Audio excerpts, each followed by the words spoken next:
check me out now. Return of the smooth operator, shawty on repeat, I say sleep later. This another favor, consider me your neighbor. Lost a lot of fam in pursuit of the paper. She gon' catch the vapors when we slide by. The way I speak my mind, it's like I peak my prime, but I ain't close. I cruise through the night air, fantasy a dream, real world is a nightmare. Like Claire battling the brainless, learn to live shameless. Talk about me a lot, but claim that I'm nameless. You aimless, so I'ma style on them. They washed up, it's a rap, throw the towel on them. Gaining miles on them, otakus for the win. Tacos, it depend on the mood that I'm in. Like Finn when it's time for adventure. This some new blue, get ready to enter my mind for a few. Come and take a ride with the crew. I'ma show you how to recoup days lost when you vibe with the blue. Come vibe with the blue. Yeah, about time to regroup. Fly, got my eyes on the view. Never hear lies, only truth. Realize why they vibe with the blue. Vibe with the blue. Vibe with the blue. Vibe with the blue. Vibe with the blue. Vibe with the blue. Vibe with the blue. Vibe with the blue. Vibe with the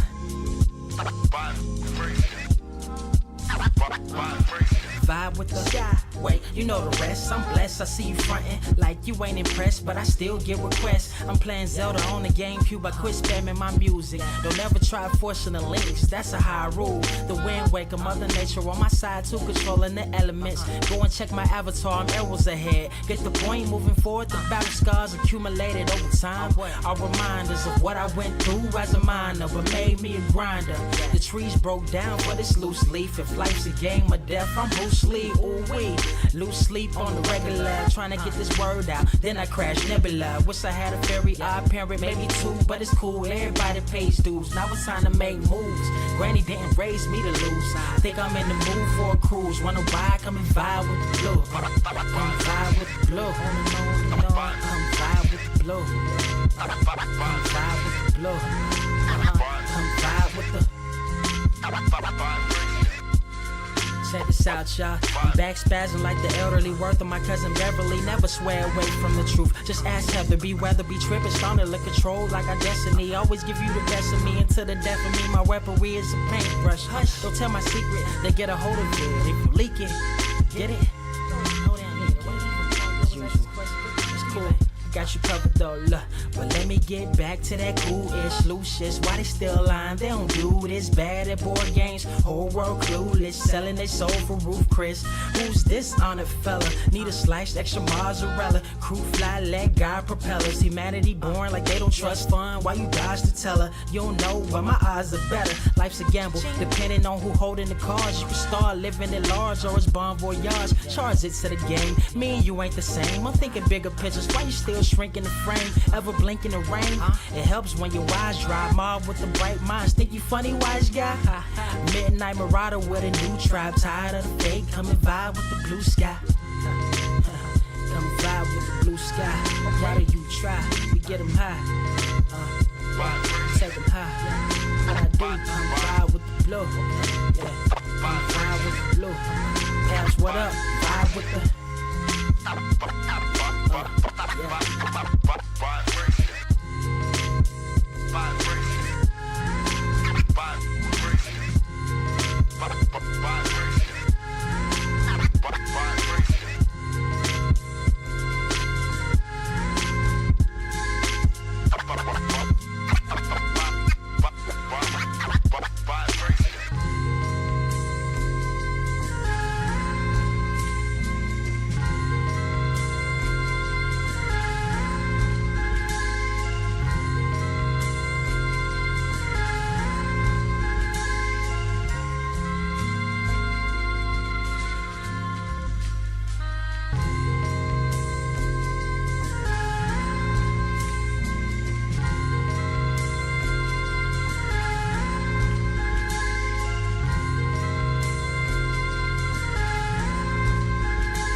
Wise grass only greener when it's fertilized. Gave them truth in these songs, they prefer to lies. Destiny beautiful, adrift in her purple eyes. You can't see me, you Stevie. Wondering how I reach more evolutions than Evie and make it look easy. Dream on, yeah. Dream on, dream weaver. Dream weaver.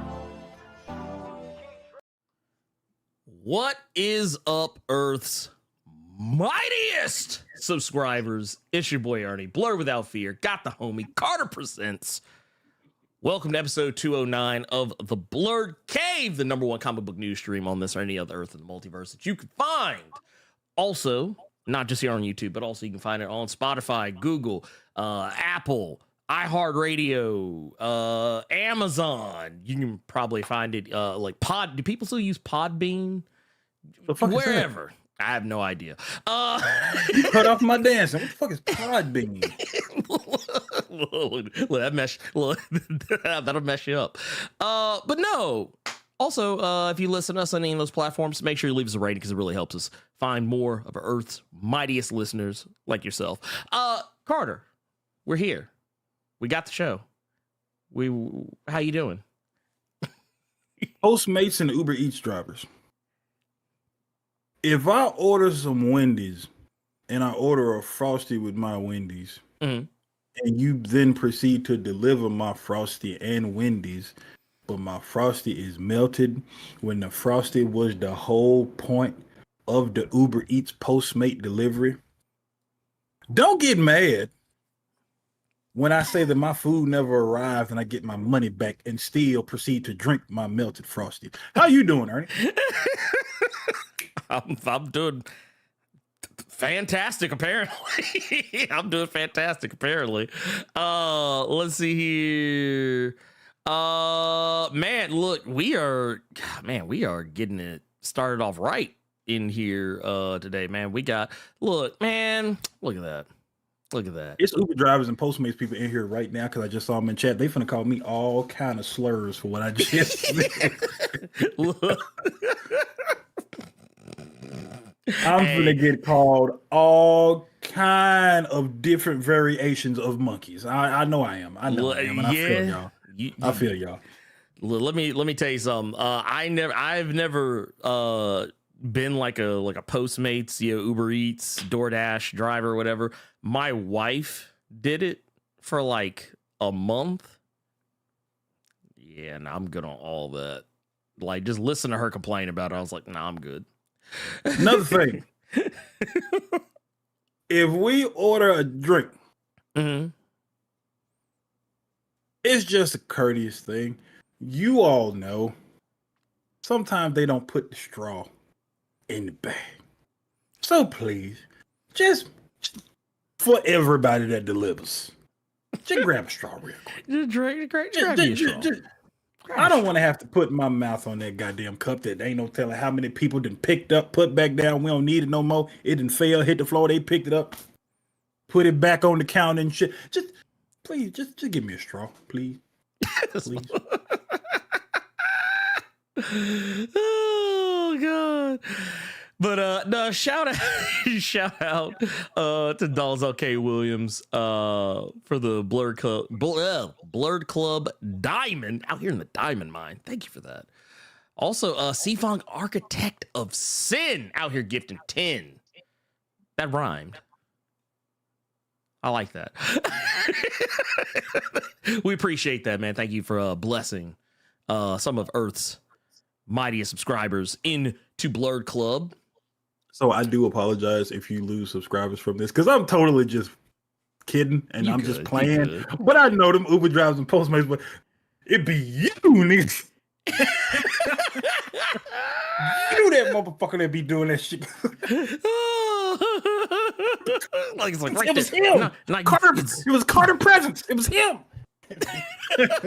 See, you know what's gonna happen now? This is what's gonna happen. You know how, like, when folks hit you up in the comic shop, it'd be complaining to you about some shit I said? Oh, God. I'm not even gonna be at a comic shop. I'm just gonna be like at a Wendy's or something. And someone will be like, wait a minute, you Blerd Without Fear. Man, let me tell you something about that damn Carter. And I'm gonna take my food and just walk out. Actually, no, look, I probably would have paid for my food and would just walk out. Hadn't even gotten the food yet. I'm just kidding, y'all. I was just playing. I have a car now. I drive everywhere. I drive everywhere to go get my food just because I can now. Although I did scratch my car the other day. Why? So everyone parks on the street in LA. Mm. So a 2-lane street is now just a 1-lane street. So when you got an oncoming car coming towards you on that 1-way street while you trying to go, and your mind is on not trying to hit the oncoming car, so you move out the way a little bit and then just hear because there's a old dirty homeless yellow Corvette to your right that you thought you had clearly given some. Yeah, I scratched my car. Also, C-Fang, Architect of Sin, out here gifting yet another sub. So it's 11 now, so it doesn't rhyme anymore. He's like, no, I will not allow it. But I appreciate it, though. I thank you for that, homie. We also got Levesso Samurai here with the 9 months in the gold mine. Says I'm here for the 2 realest comic podcasts in this universe. Man, thank you for that. Also, I'm gonna take that one, Geronimo. You know I'm gonna take that from you. The Flash of Earth 901. Oh God, don't do that. Don't do that. My name is Demetrius Allen. Ugh. And I am the fastest man alive. You know that is not how that would go. Wait. You know that is not how that would go. Actually, it'd be like, I'm the fastest motherfucker alive. Nope, it wouldn't go like that either. My name is Demetrius, and they call me D-Rock. I'm the fastest nigga up out here. That's what they gonna say. I'm the fastest nigga out here. Period. That's what they gonna say. That's the only nigga you gonna get this rest of the stream. I'm not saying it anymore. No more demonetizations for the Blerd Cave and Blerd out here. Not again. I'm behaving myself. I already got Uber Eats and Postmates drivers mad at me, and now this shit finna get deplatformed just cause off one. Well, now it's gonna be 3. Off one. Now 3 niggas. That's it. It's actually, too many in here right now. I think it's 4 now. See, okay, you see my point? I think it's 4 now. See my point? No more. I'm done with y'all. Hey, shout out to the little sister up in here watching Blerd Cave. Yes, I told you I scratched my car. You was one of the people that first knew I scratched my car. Yeah, shout out to the little sister. So now you got your wife in here doing like $2 stealth missions. And now I got my sister in. She's like, here you go. Bam, I'm out. We got Black Century King with the $20. Say, Carter, respect on that. and the Ultimate Universe is back. Let's hope they learn from the mistakes of the old universe. I know somehow creators are able to still get away with outdated crap still today. Let's actually move. Honestly, it all depends on who you got in charge. And if you put like wild folks in charge, it's gonna be some wild shit's gonna happen. Yeah. But yeah. Boy in the cut. He just said the LA parking shit better than me. All the 2-lane streets are 1 lanes because motherfuckers done turn the lane into free parking. That's the best way to describe it. Yep. That sounds about right. That sounds about yeah, see, you ain't never gonna get me in LA. Nope. Shit, Memphis, like we not gonna just give props to Memphis like that though. Oh, them big ass potholes. Oh no, trust me, they still got that big ass pothole on Poplar Avenue that if you are driving on the far right lane, heading westbound, your ass has a 75% chance of doing one of the Michael Bay car, like how like Fast and the Furious when the car jump off the street and like jump over like 18 miles across the city. Yeah, you go mess around and do it. You go, like, the only way you can survive that pothole is if as you hit that motherfucker, you just say family. That's the only way you're gonna survive. That's the only way you're gonna survive.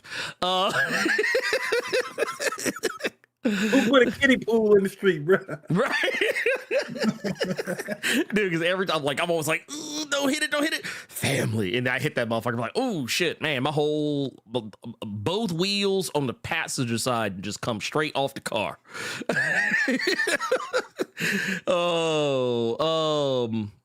But no, we got we got the homie Gabriel Knight with a 1999 super chat. Says happy Saturday, Ernie and Carter, dropping this in the collection plate. We appreciate you about that. Now my sister has to hear you say this shit. Hey, look, hey, it's fun. It's fun. Just sit back and have fun, Carter. That's all you gotta do. Have fun.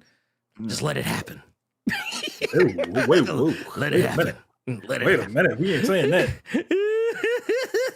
You know what Dominic Cole said with the 10 months in the silver? Uh-oh. And I just realized I'm not even showing any of these. See, that's what I get for having too much fun. This is what happens. It says Dominic Cole says fast as F, boy. Dude, you know what? If they make that joke in this Flash movie, I'm gonna walk out the theater. I'm just gonna go ahead and say it right now. I've been seeing all these reviews that are saying this is more on the funny side, so you might have to hear it, dog. No, I'm good. Y'all can keep that. I don't want it. Mm-hmm. Y'all can have that. I don't want it. I do not want it. I will not have it all. No good. But let's see here. What else we got here? We also got, man, dude, we got the homie out here, Poe Archery Media, out here with the $5. By the way, I need to hit you up because I got something to ask you. Just but thank you for the $5. Says, just sending love to my favorite folks, man. Hey, we love you back, man. Let's see what else we got. Go Conjure his baby's father with $5. Says, y'all seen that Flash movie ad where they ran around the battlefield to have they healed? Oh my god, I have not seen that. Now. Wait, I did what? The one we reacted to when they ran in opposite directions. Oh, the hill stuff. I see. You know what? That shows you how little I was paying attention to that shit because I didn't even notice it. And now that I have, I'm retroactively because we was too busy flaming that nasty Batman suit that was repurposed into a Flash suit. That's why. Big neck ass. Juggernaut head. Nah, I'm good. Yeah, says you know what happened to the to the 16 Earth 1610 MJ. Are we talking about with Marvel? I don't want to talk about 1610 is the comics, right? Isn't that that's Ultimate. That's Ultimate. Yeah.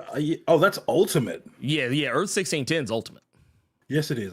We just watched fucking Spider-Verse. Duh. Okay. Yeah. No, Earth 1610 MJ. Honestly, don't remember. If she's dead, that's a good thing because hopefully I don't want her snatched into main Marvel Comics continuity and have to see what the other MJ and Spider-Man are relegated to with this Zeb Wells foolishness. She probably like, just let me stay gone. Let me stay inside of Galactus' stomach. I ain't even fully digested yet. Like, leave me over here. Well, she probably still getting digested. And still thinking, yeah, this is better. Yeah. Look, you know what? And after us talking about this the other day, I can't help but go back and think about it. Mm-hmm. But you know what? I feel like the only appropriate way for MJ to to respond to really any of it is, because I think you and I were joking about this, about how like everybody, when Kamala Khan died, everybody looked like it didn't feel like an actual reaction so much as it just kind of felt like folks was just like looking kind of weird. Yeah. So Cape Joel, I told you, Cape Joel said it looked like they had migraines. I think you said it looked like they were just really, really high, like the Molly, like she looked like the Molly just kicked in. Oh man, it's lit in here. See, to me, that shot looked like, you know how somebody just did something foul in a room, but no one wants to admit that they did it. Yeah. Everybody knows who did it, but they don't want to be a snitch, so everybody just look. Y'all gonna say something? That's what it looked like. But You no, know, we got this. We got a $5 from LP3, mm-hmm. and we were actually talking about this yesterday. How we feeling about Wolverine versus Predator? I think Percy is going to do it some justice. So Ernie and I actually talked about this yesterday because Ernie did not Ernie almost got bamboozled. Yeah, I almost got bamboozled because the cover that Marvel put out was a cover that was drawn by the great Marco Cicchetto. The problem is, it's just the cover. I said this in the Discord. It's got Greg Land on art. Yeah. Yuck. Yeah, see, this is the cover. That almost got everybody. They said, "Oh, this is gonna be cold." It's that asterisk. That asterisk struck again. #1 comic book news stream. Asterisk. Until Blerd out here gets on his political soapbox. Look. Predator versus Wolverine with Benjamin Percy on art. People just say with Benjamin Percy on writing. And look. Asterisk. Greg Land on interiors. They knew not to put his goddamn name in the wrong order. I mean, look, could you imagine how he would draw Predator? I want to know. Always looking like he got the O face. Predator is gonna look like everybody else in that book, which is the exact same. Predator gonna look like Logan. Logan gonna look like random person just got killed #6, and whatever. Yeah. There's a Reddit thread. There's a Reddit thread I found saying that everyone in a Greg Land book is doing the same facial features. Their hair, like a woman's hair, will change from one panel to the next because when he drew the reference, he didn't even take the time to fix the hair, and every man is doing the Triple H pose when he was doing this shit right here. I mean, look.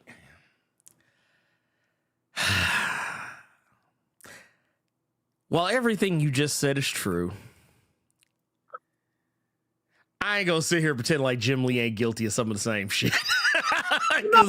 Because Jim Lee Psylocke looked just like Jim Lee Storm. They look just like Jim Lee Jean Grey. They look just like Jim Lee Zealot, which look just like Jim Lee Voodoo. The only thing that's different is their skin tone. So I'm gonna say this though. I'm gonna tell you the big difference. And the one thing I did not realize about Greg Land with the Triple H pose, I didn't realize it was a thing. But when I read it, I immediately thought about a cover he drew with Blue Marvel, and sure as shit, he was doing the Triple H pose, and I bust out laughing. But here's the difference between Jim Lee and Greg Land.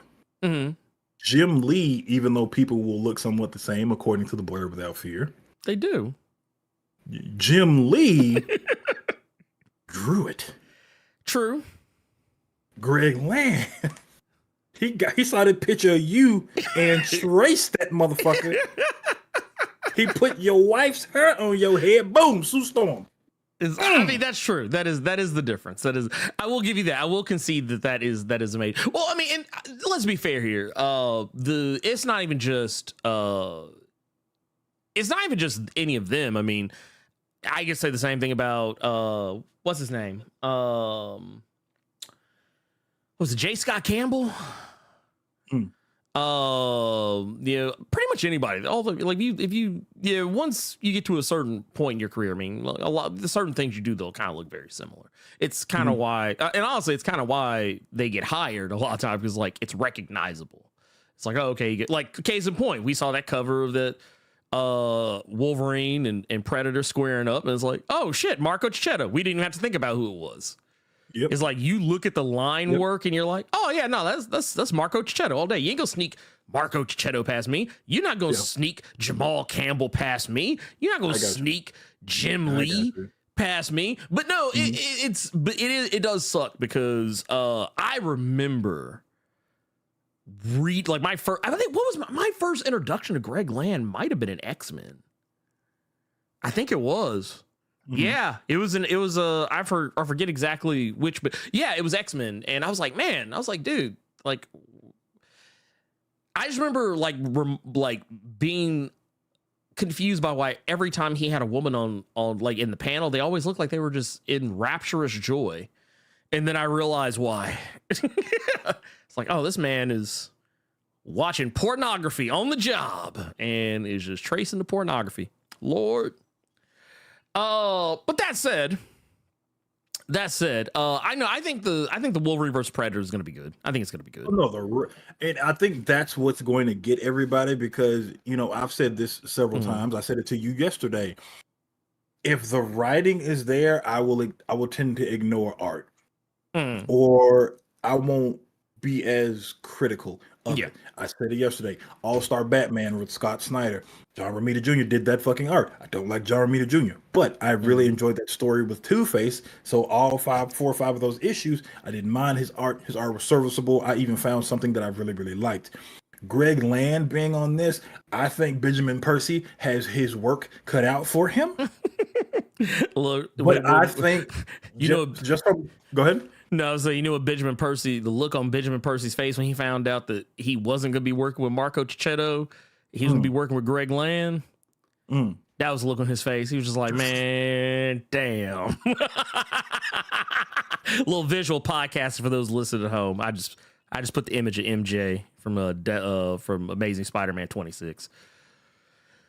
Looking like the Molly just kicked in.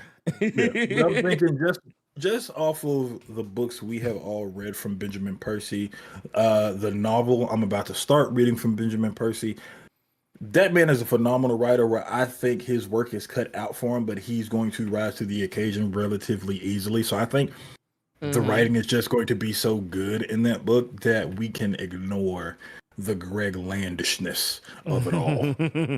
I like that. We also got let's see here. We got Ed Boy in the Cup with $5. Says, speaking of the Ultimate Universe, go watch Ultimate Avengers, the animated movie that came out years ago. One of the best animated superhero features. I still have that. I had the double pack because they did 2 of them. Back when Blu-ray was still like a thing people regularly bought. I had that where it was like the first movie was basically kind of like a loose adaptation of that first trade of Ultimates. And then the second one was when they had introduced Black Panther. And I was actually shocked that they didn't use that as the blueprint for how they introduced T'Challa in the MCU. But considering how much of an influence the Ultimate Marvel Universe kind of had on early days MCU, but yeah, no, I do recommend it though. I do recommend it. Also, you don't get the problematic, at least not as problematic, and egregious wife beating from that happened between Hank Pym and Janet Van Dyne. So there you go. Hideo she tends to say a lot of outlandish shit when he is in our chat sometimes, and I just had to look this up for myself because he said the art can't be worse than that new Scarlet Witch book. And I pulled it up and and the first thing I see is Pacelli. You're not going to try to sit here and say, wait, Sarah Pacelli? Sarah Pacelli is worse than Greg. You are snorting pencil shavings, dog. What are you talking about? Wait. Hold on. Wait. I know we ain't talking about my Steve Orlando is Sarah Pacelli's Scarlet Witch. I'm taking he's talking about the Fuchsia Witch. No, he talking about the Fuchsia Witch. He ain't talking about Scarlet Witch. He talking about the Violet Witch. He ain't talking about Scarlet Witch because that book is fire. Don't even play with me. Like what? I'm not even talking about the quality of the book. I'm just talking about art and art alone. You're not going to sit here and try to say that Greg Land is a better artist than fucking Sarah Pacelli. Hold on, wait a minute. Stephen A. Smith, you are on crack. What is wrong with you? And might I point out that the Scarlet Witch book also has Russell Dauterman on art sometimes. So you ain't about to besmirch the good name of Sarah Pacelli and Russell Dauterman. Lord have mercy. feel like I feel like your girl didn't text you, or you two are arguing and you just upset and you want to lash out at somebody. I've been there. Don't lash out at me. I didn't do anything. Don't Yeah. lash out And don't on Sarah Pacelli, bruh. Yeah. Don't do that. Don't do that. Yeah, bro. don't hurt her. She had nothing to do with this. That book is fired. Leave Scarlet Witch out of this. Leave Scarlet Witch out of this. She has done nothing wrong. She has done nothing wrong. Anyway, I'm not gonna put him in the hole. I'm not gonna do anything like that. And Ernie is coming from an overall because he's reading that book. I'm just coming from the art, bruh. No. But I really want us to get into it because I don't want us to be here too long. But there's one more thing I actually want to ask you. Who got the 3-way battle in art? Michael Turner, Greg Land, or Rob Liefeld? Honestly, you know what? My heart has to say Liefeld because that dude is still trash. To this day. Like, I'm not even joking. I'm like literally, to this day, he is still hot trash. So Rob Liefeld, according to the Blerd Without Fear, gets the Golden Hitch Award, is what you're saying. That's what we're gonna call it. It's gonna be some gold. It's gonna be some golden clippers, but he's getting the Golden Hitch. I'm gonna trademark it. None of you bastards, not Comic Story, not Comic Pop, not Comics Explained, none of you bastards can steal that from me. The Golden Hitch, that's what we're gonna call it. Just gonna be a gold pair of clippers, but the top of the clippers are broken off, so you only got one good part of the clippers. Look, motherfucker, just look. Look, that man look, biting ass clippers, Lord. We got C-Fang Architect that said with 1999 super chat says, not gonna lie, they look pretty high. I told you, Carter. I told you. They look high as hell. That is like, honestly, look, and I hear for those who are listening after the fact, I just want to point out, I'm showing this again, but yeah, look at that. Look at these faces. Look at these faces. Look at Ben. Look, why Ben look like dude, he looked like the edible literally just kicked in. Ben said, look, Big Grim, look, the weed edible to just, he like, bro, I'm hungry. You know what's bad? Elite X1 just tagged you and I in general chat right now because of some. You sure you wanna try to give Greg Land that pat on the back, big dog? Oh God, what did he put in here? You got a Gwen Stacy shot and a MJ shot, and it's the exact. He literally traced over his own shit, and Marvel was like, "Here you go, sir. Here's a check. Here you go." Yeah, you know what? Yeah, well, but you know Give what? that man to go. But no, here. I want to show everybody what we talking about, just in case y'all ain't in the Discord. So basically, yeah, this is the same picture. But here's the thing: I want to point something out. This is actually more common than people think. Where same shots are used repeatedly. You don't notice it quite as often, but it does happen.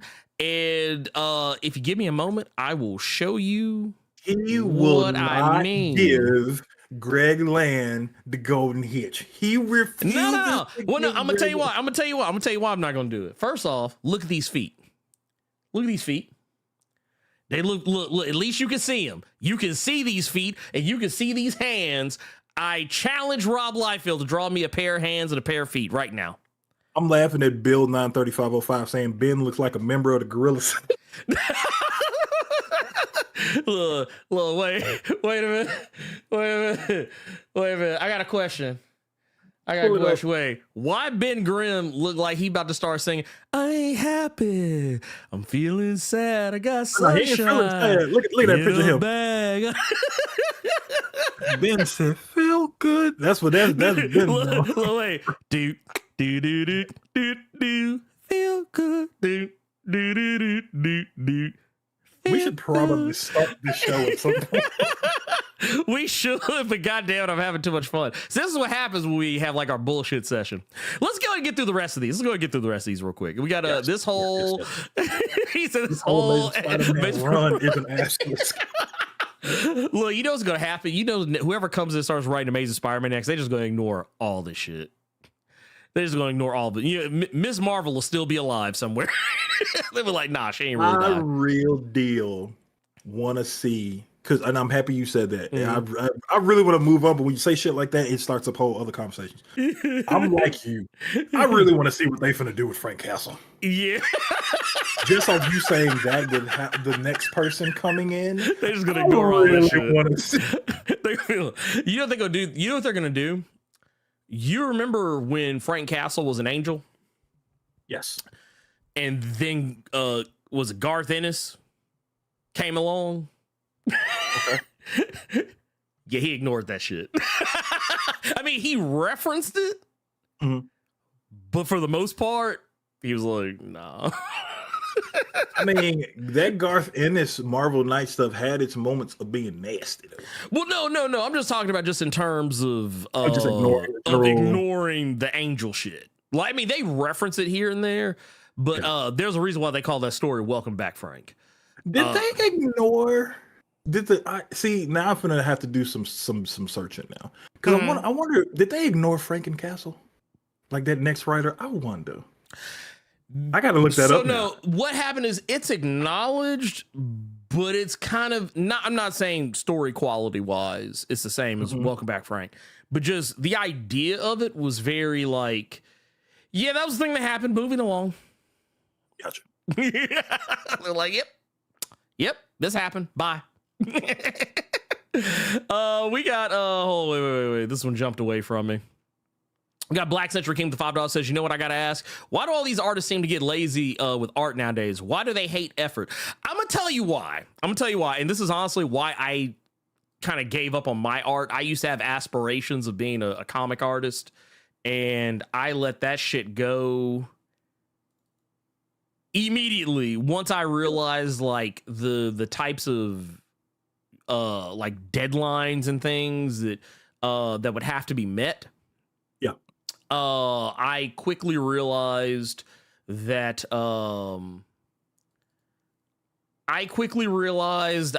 I was not that guy. Okay. I quickly realized that it was that I just, it wasn't for me. But I will say this. Reusing art is not uncommon.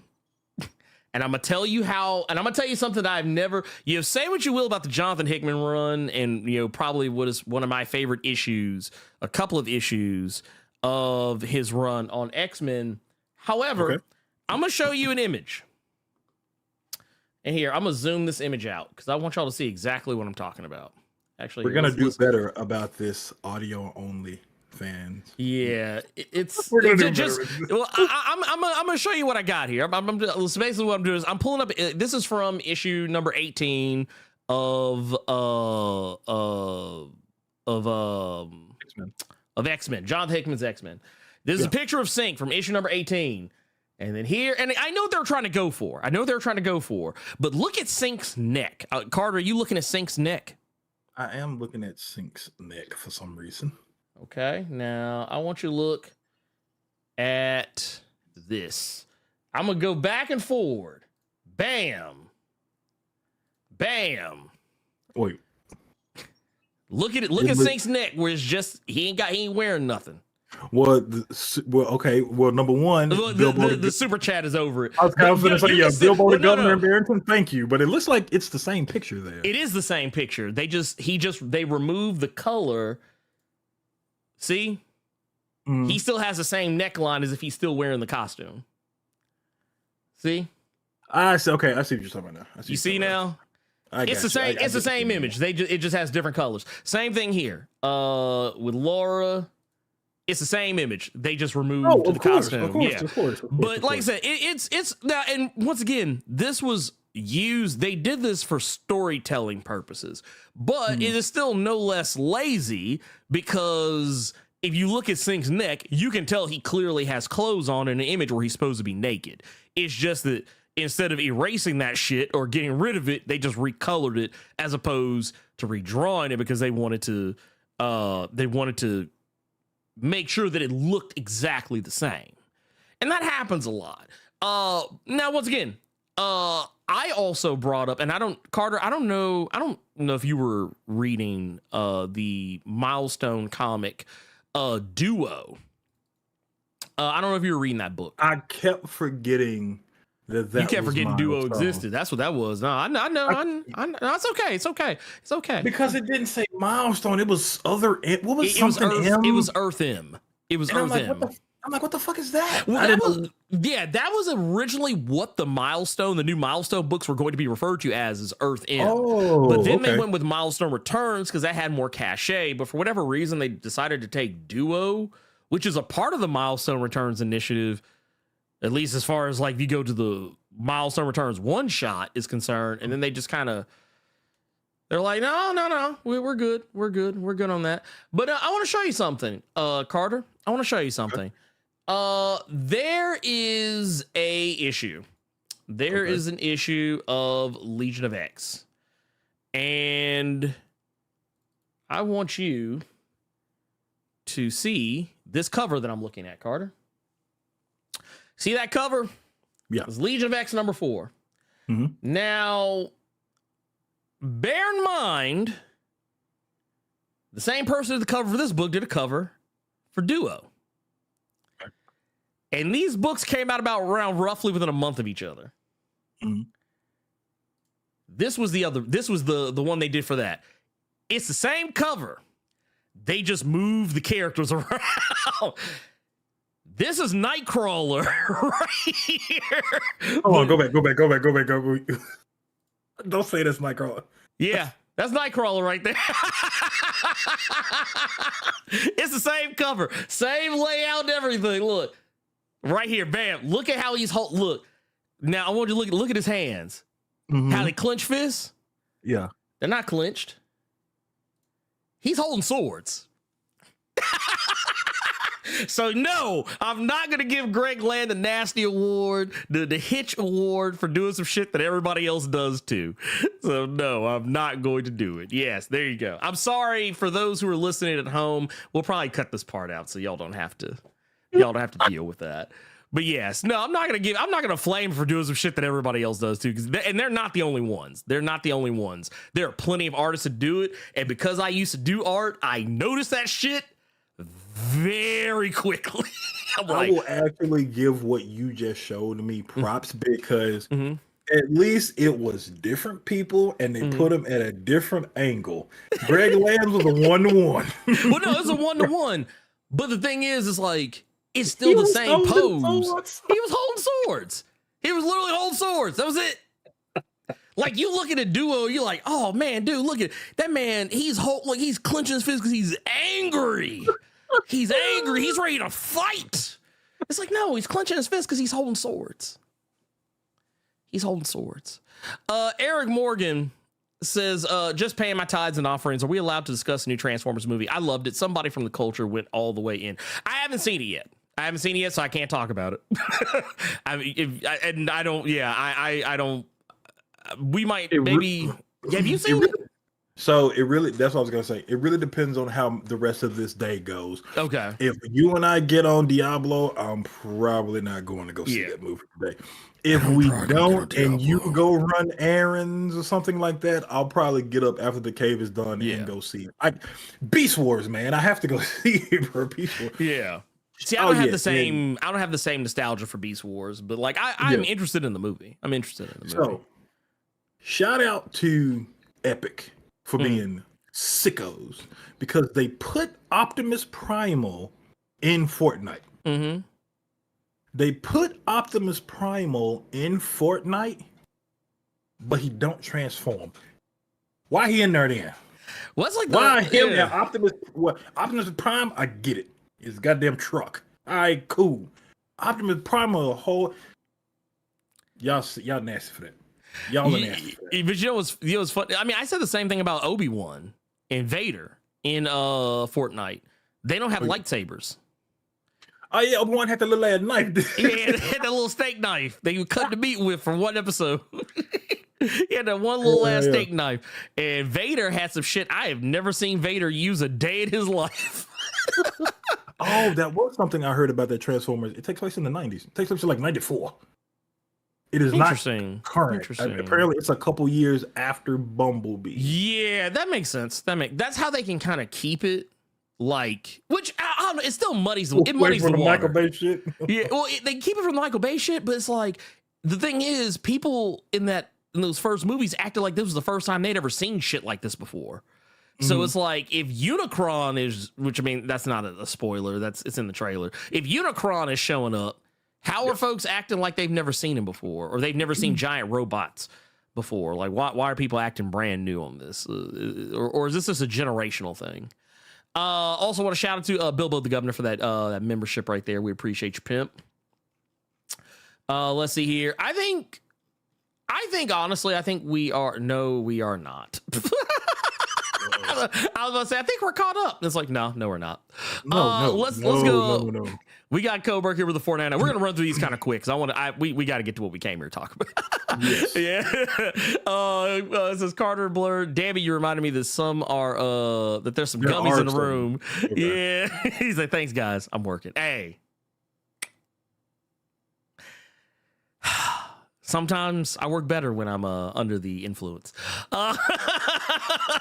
Sylvester the Samurai with well, I know you want to fucking sing it, but yeah, with the 19, he's saying, I keep forgetting that book fucking exists. This is more so. Have I finished War College? Yes, I actually wish it was a little longer. I would love to see more of the Black X-Men universe. Did my man Scott dirty? I don't know what that means, but So I won't say what it is, but just know the 5th issue came. It is done. I've done a video for it. I just have not put it out yet. I'm still editing it. It'll be out probably tomorrow or Monday, just because I haven't. I have way too much shit to be doing. And it was nothing to do with Before the Fall, correct? It was just a fun 5-issue thing. Well, no, it does. It does actually. Okay. It kind of does, because there are things that are going on in that book that are referenced and talked about and are directed towards things that are about to come up. Gotcha. So yeah, but no, I like the book. I like the book. I knew it was only going to be 5 issues. I do wish there was more. There are teases that there will be more. And I can't wait to see if they actually bring back Jay Holtham and Sean Damian Hill. I said this in my video for if they bring it back, I actually hope they bring them back with that same class that was teased at the end of the book. I think that would be interesting, because it's characters that that I wanted to see what's going to happen to these characters after they were introduced over the last couple of years. That's all I'll say, since Carter hadn't read it. Okay. We also got Bilbo the Oh, and by the way, thank you for that. 1999 super chat. Didn't want to cheat you. We got Bilbo the Governor with $5. Says good morning. Just turned 40 today, but I still got the spirit of the youth.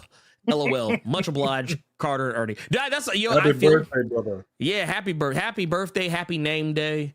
I also feel that way sometimes, but I also feel like whenever I'm around younger people, I feel like I'm that Steve Buscemi meme where he's like, "Hello, fellow kiddies," or "Fellow youth." Oh God, I forgot about that meme. Hello, fellow youth.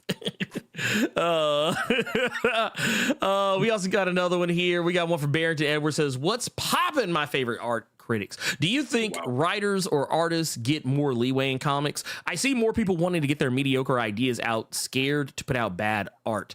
And honestly, I feel like people will flame you worse for a bad story than for bad art. Like, bad art you can get by with.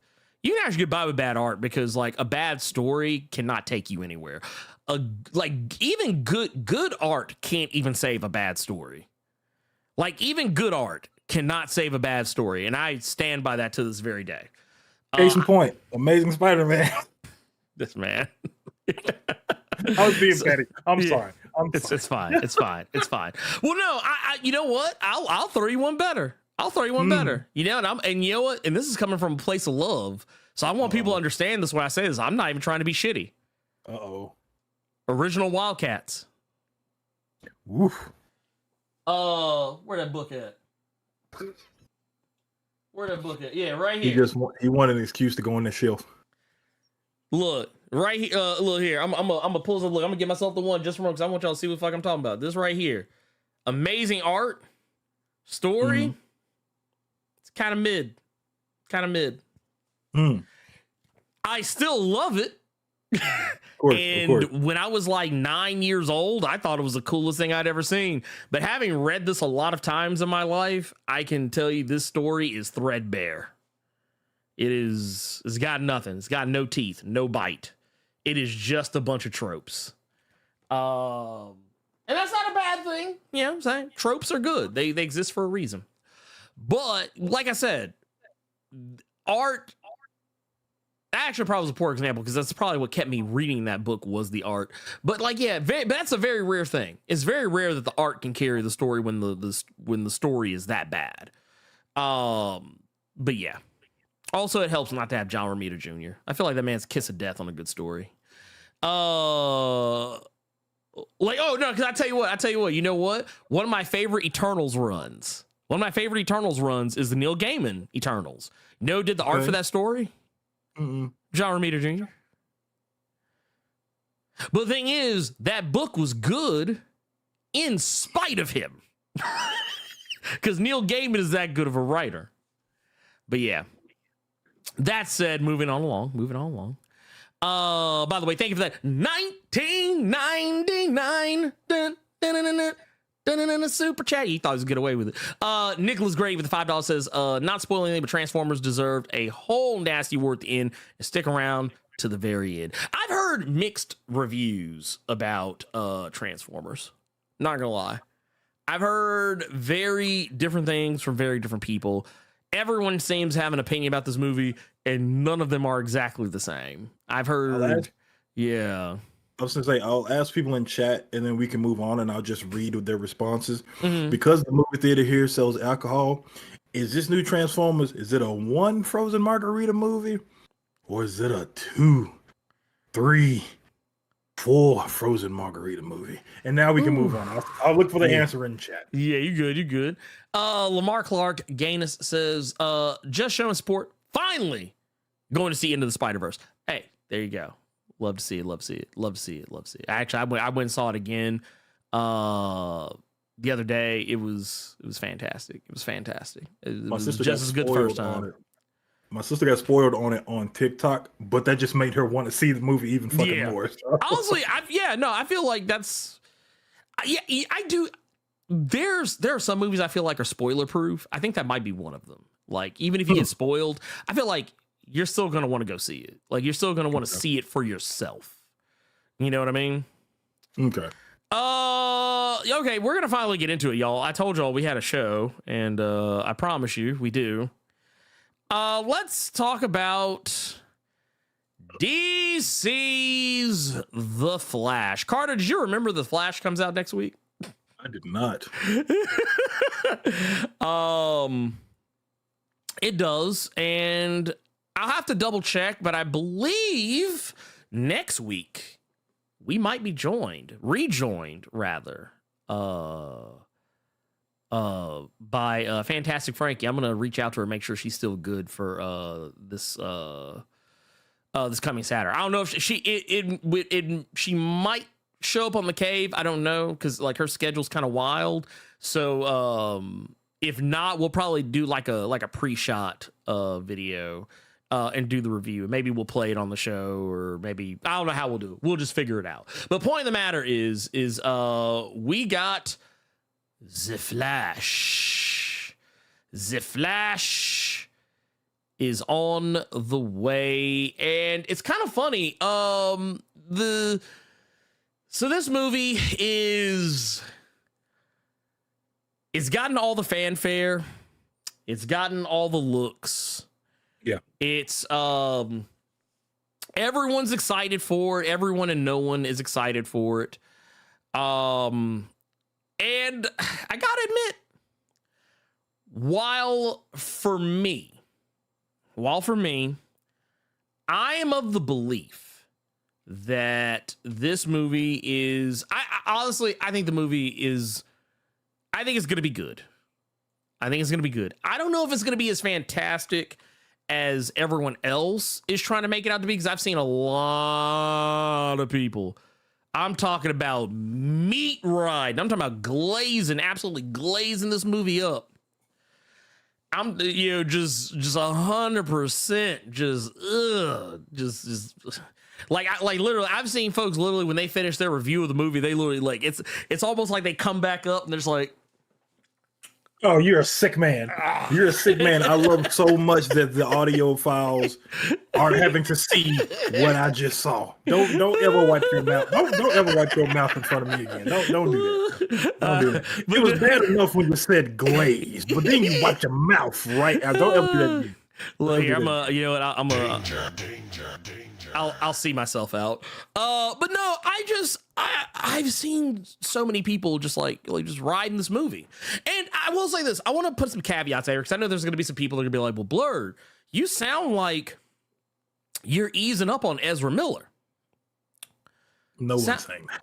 Well, no, I say that because I initially had changed. I originally had a different stance on the whole thing regarding Ezra Miller and their controversies. Because initially I had no interest in seeing this movie. I was actually very adamant I was not going to go see this movie. And then they showed that first trailer and I was like, oh, yeah, okay, maybe I will. And say what you will, this is something that, with the benefit of perspective and the time that we have been, covering Ezra Miller and their weirdness, there is definitely something that I can say about this that I feel very few people are willing to admit. So we know that let's go ahead and get this part out of here. Let's get this part of the way. Ezra Miller is the absolute worst Flash. Like, they are a terrible Flash. They are not a good Flash by any stretch of the imagination. Absolute dog shit Flash. So I'll say, well, let me finish because I'm not done yet. While all the controversy that has happened, that people have been clamoring for Ezra Miller to be fired, they've been clamoring for Ezra Miller to be kicked off the movie. Even I have said, hey, I feel like we gonna shelve Batgirl, but we gonna keep this. Okay, that's fine, whatever. But here's the deal. This is something I've had a lot of time to think about. This movie was finished. This movie was largely finished. Most of this movie was filmed before a lot of the major controversies about Ezra Miller had come out. So, of course, Warner Brothers Discovery is not going to shelve a movie they spent this much money on, that's already getting this much positive word of mouth, based on some things that happened after the fact. How much did this movie cost? I'm pretty sure it costs over $100 million. I actually would dare say it's probably closer to $200 million. Oh shit! Right on, you were a little bit off. 220. Holy shit! 220. Oh well, there you go. So yeah, they're not going to shelve this movie because of Ezra's bad behavior, and they're not going to go through and waste another $100-some million recasting them and reshooting things because of stuff that they did like elsewhere after the fact. I mean, yeah, they did do some reshoots kind of in between some of the stuff, but yeah, a lot of the stuff that people are learning about Ezra Miller is stuff that all came out after the fact. So I totally get it. Totally get it. That said, having been able to divorce myself of those feelings, I'm not going to see the movie for him or them anyway. So there you go. Going for Michael Keaton. Now, what were you going to say, Carter? Jess, I know you're saying that he's the worst Flash ever, from your Yes. perspective, but you have a 'Cause lot he is. more. But I was gonna say you have a lot more history there because you were. I think we had discussed this before. You were a fan of Flash, so you read the comics and what have you. Oh, I was just talking about between the TV show, the two TV shows that came before and this, and then even that Justice League pilot movie that no one saw. What other Flash TV show? Oh shit! Okay, I forgot. Dude, please tell me you didn't forget about John Wesley ship. This man forgot about John Wesley ship. Lord, my mind was still thinking recent, so I'm like, they did something with the CW shit, but no. All I have is the CW Flash, Justice League cartoon Flash, and Ezra Miller. And from my perspective, I will also say from those three that I just named, he is the fucking worst. I fucking despise it. And I'm still feeling the same way I've always felt. I'm more so going to try my best to sit through this movie for the Michael Keaton stuff. But I will say something that has me scared. What's that? I've watched one review, just one.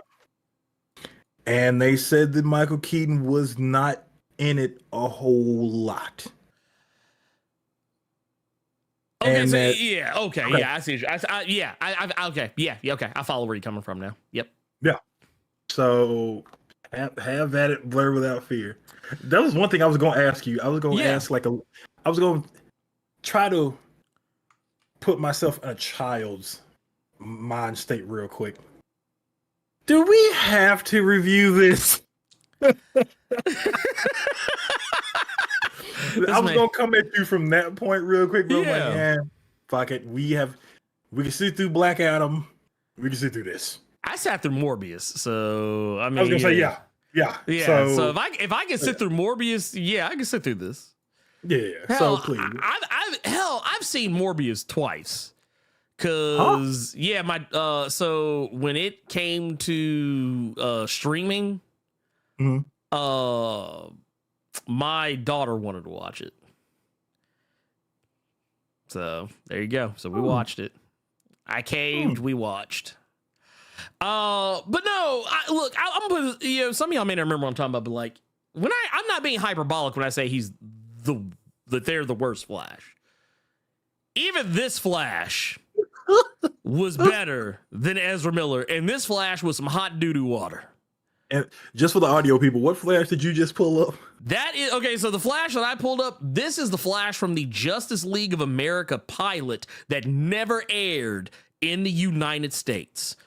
It was supposed to be a TV show about the Flash, not about the Flash, but about the Justice League, and it was the most dime store version of the Justice League. Look here, Carter, you need to see this. Look at this. Look at this. Look at this foolishness. Y'all I remember you showing me this because I didn't realize that was a Green Lantern. I thought it was Nightwing for like a split second.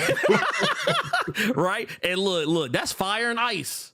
That's fire and ice on the screen right there. I just remember that sister. She was on something I have seen before. Was it ER or something? She was probably, I think it was ER. She was on a lot of television back in the day. And more recently, she was on Picard. She was on Picard. And then what was it? And this right here, your Martian Manhunter. That was your Martian Manhunter right there. Well, I thought that was Vincent D'Onofrio. No, I think it was what's his name? Was it Michael Ogden Steers or Brian Ogden Steers? God, Whatever I thought that was Vincent D'Onofrio with like the what was that John Travolta movie?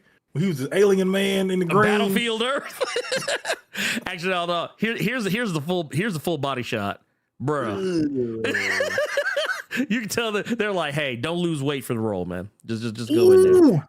You remember that mobster that whooped Jim Carrey and then he put on the mask? That's put what that back up. like. That's what that looked like. Well, wait a minute. Boy, it looked like he ready to spit some bullets on somebody.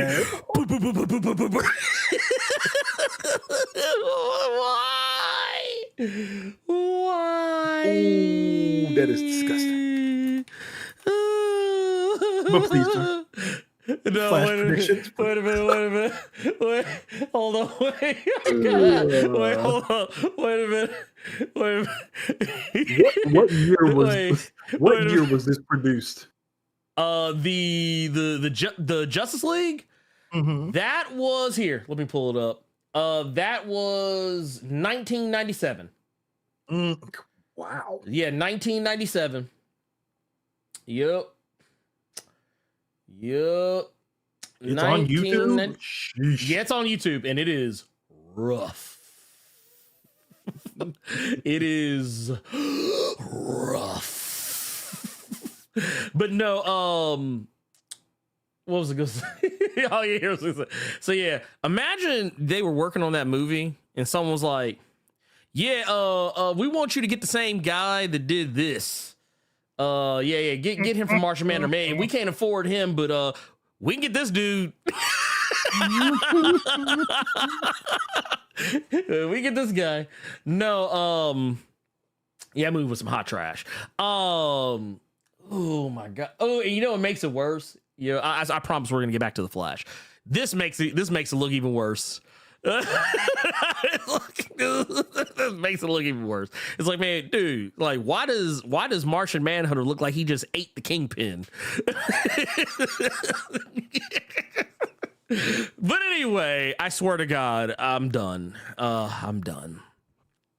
Anyway, so the Flash is coming out. Yeah. We know. I wanted to talk about some predictions. We've kind of gotten to this mindset of doing predictions with a big movie's getting ready to come out. Big movie that everyone's talking about. Movie everybody's speculating about. I'm not gonna lie, it was very difficult for me to come up with things for this because this movie, unlike many others, I'm less interested in.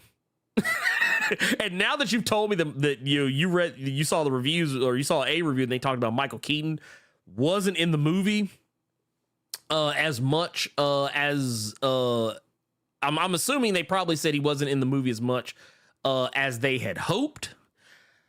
I'm gonna go on a limb and say I don't know who that person was. Was it Chris Stuckman? Was it Chris Stuckman? Was he the one that said it? Was it Stuckman? No. Or was it Jeremy Johns? Who was it? No, it wasn't Jeremy Johns. I made sure not to watch those two. Okay. It was just something that it was something a coworker showed me. Okay, they said gotcha. he wasn't as involved as the trailers would make you believe he was. See, now that can be taken a lot of ways. Mm-hmm. That can be taken a lot of ways because honestly, the way I'm taking that is that they thought this movie was just gonna be straight up Michael Keaton the whole movie. And I have no illusions about that. So that might be like they saw them. And to be fair, Warner Brothers is right to do this. They are right to put Michael Keaton front and center because they want to remind you that he is in this movie. So you go see the movie. That's why you see Michael Keaton more than you see Ezra Miller's ass a lot of times in these trailers, even though he's actually in the trailers quite a bit. Or they're in the trailers quite a bit. But no, I personally,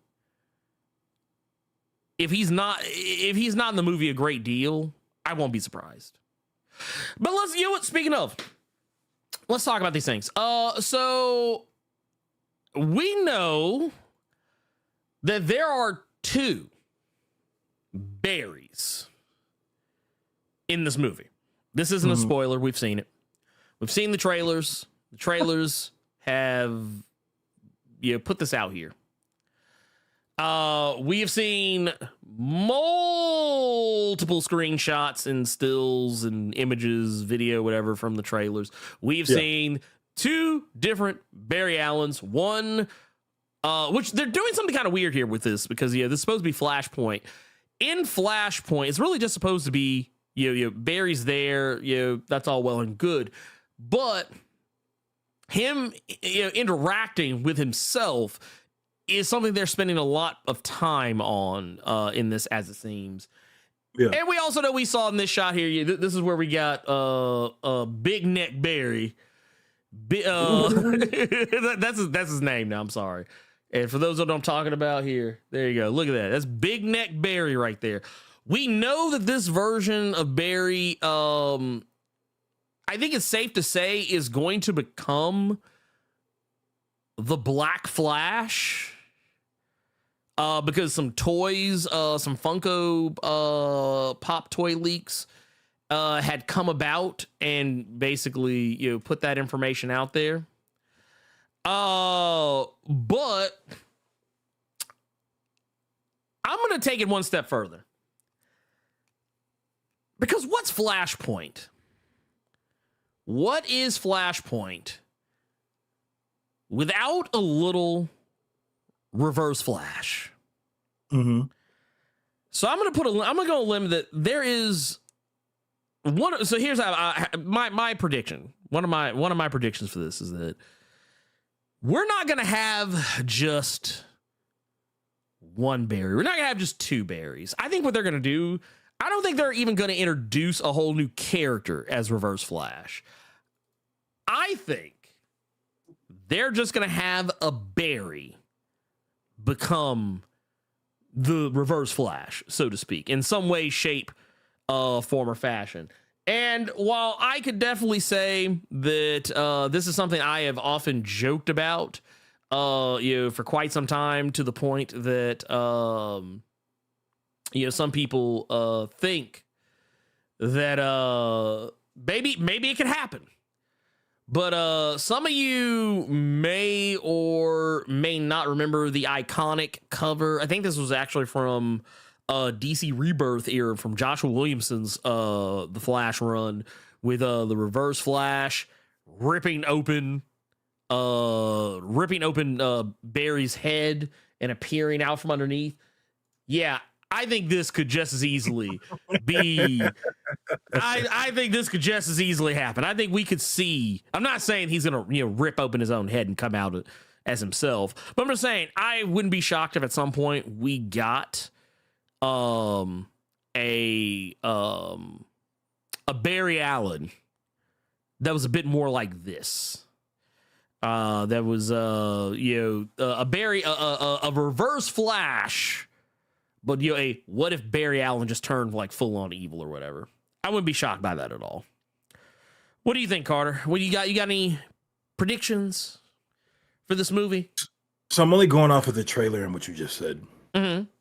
And at one point in the trailer, the Justice League Snyder Cut Barry is telling the younger version, we have to stop this. We can't save anyone. And young Barry is on his Spider-Man ends of the earth saying nobody dies. Yeah. I think what will happen in my mind, just going off of what you're saying, mm-hmm. I think we're going to have the older Flash realize shit has to go back to normal. The young one does not want to deal with that fact that his mom is going to go, and Reverse Flash. Yeah. See? I think, yeah, I like that I feel like that would be on brand. You know what I mean? That would be sick if it's you that becomes evil you. But at the same time, it'd be a lesson just because you shouldn't took your ass back there in the first place. And now look what happened. There's a version of you out there who knows that all of this, and you put them through that same pain or whatever the fuck. So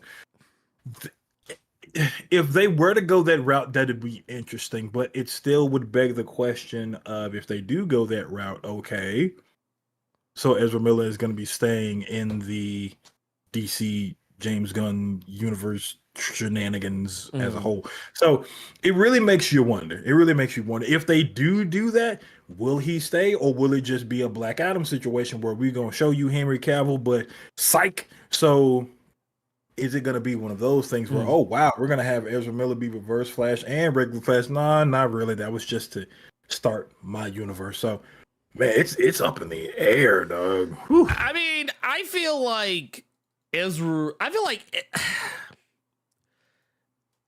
just feel based on Ezra Miller's proclivities that he just makes a better Reverse Flash.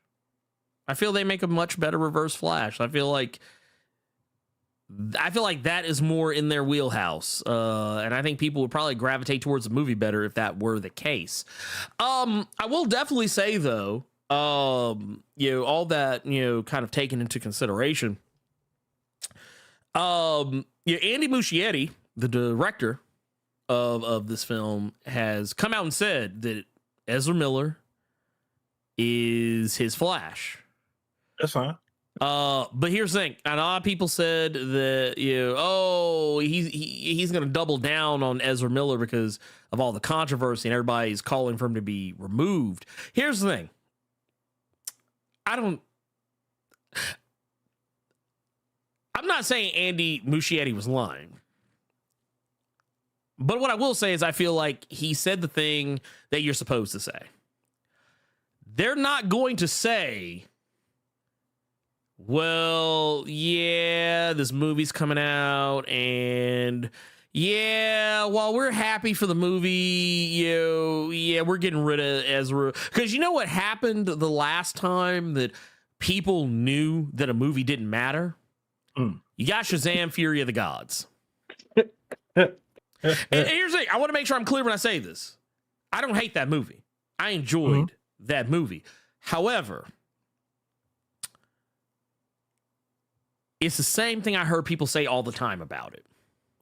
And it's that, well, it doesn't matter. Because it's not a part of the DCU. And it's not going to be part of the DCU going forward, at least as far as anything we've heard from James Gunn.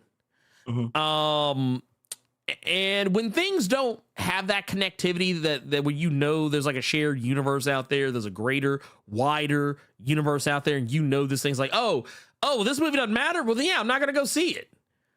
Like, because people's time is sacrosanct. People, you're fighting for people's eyeballs out here when you live in a world where everything is practically on tap. Like, I can literally right now, if I want to watch something, I can go watch it, and I don't even have to leave my house to do it. And y'all want me to go leave my house to go watch a movie that don't matter, that isn't connected to the grander, wider scope of things that you supposedly want me to be dialed into? Like, yeah, I could easily see a lot of people going like, oh, well then, if he's out and they're done with this, and yeah, okay, cool, and everything after this is what matters, and this doesn't. Yeah, people will probably just not go see the movie. But if they double down on Ezra, that's going to get people curious, and for better or worse. I mean, they got to sell the movie. They can't just downplay their movie. I'm not expecting them to do that. But yeah, I think it's gonna be fine. I think it's gonna be fine. I'm not gonna meat glaze this movie like everybody else does. I'm not gonna sit here and be like, oh man, this movie is the greatest of all time. Man, DC is out here killing it, and dude, it's way better than anything Marvel's ever put out. No, I'm not gonna be that guy. I'm not gonna be that guy because honestly, those folks are lying to themselves and you. However. Do I think the movie is going to be fun? Yes. Do I think it's going to be good? Yes. Do I think it's going to be the best thing that's ever happened? No, probably not. It's just going to be a good movie. That's all. And I know that's a high bar to clear for DC. I think that's what it is. I think, you know what it is, Carter? I think it's because DC has failed for so long in the movie department that one win... It's like that team that never goes to the Super Bowl, and one day they fuck up into the Super Bowl, and everybody in that city just acted like they team been the GOAT since day one. They fucked up to the Super Bowl. It was like a 7-9 team. Can like, you imagine being that team, and that's how people know you failed up to the Super Bowl?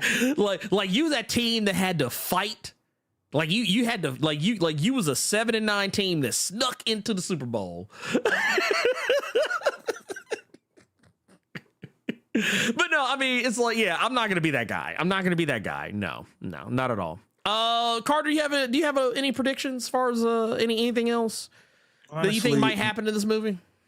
Honestly, no, because I just want to watch it and just get it over with at this point. Just because. Damn. Well, it's just I really want. I don't like his Flash. I don't. Yeah. No, I mean that's fair. That is nothing. Fair.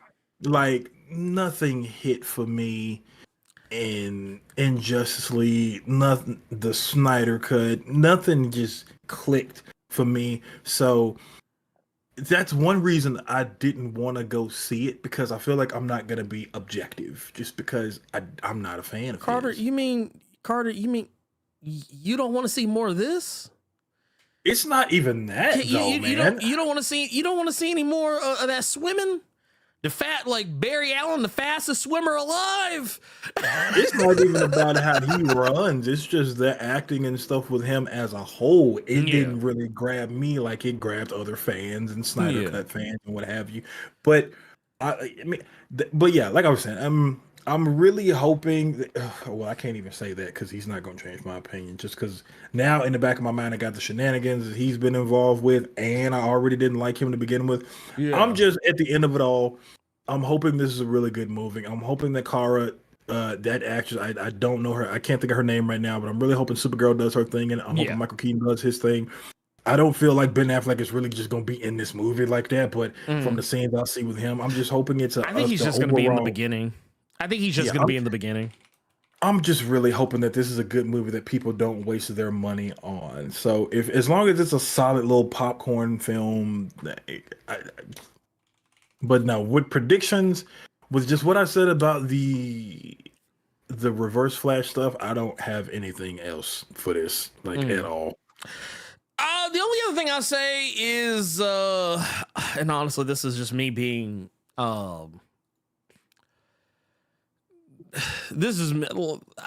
it's mostly for me, is I know this movie's gonna have cameos in it. There are two I could throw out there just to cheat, but it's because I know they're in there because they've been spoiled. But I will definitely say that as far as cameos go, not including those cameos, that have leaked, that are out there in the wild, that everyone knows about.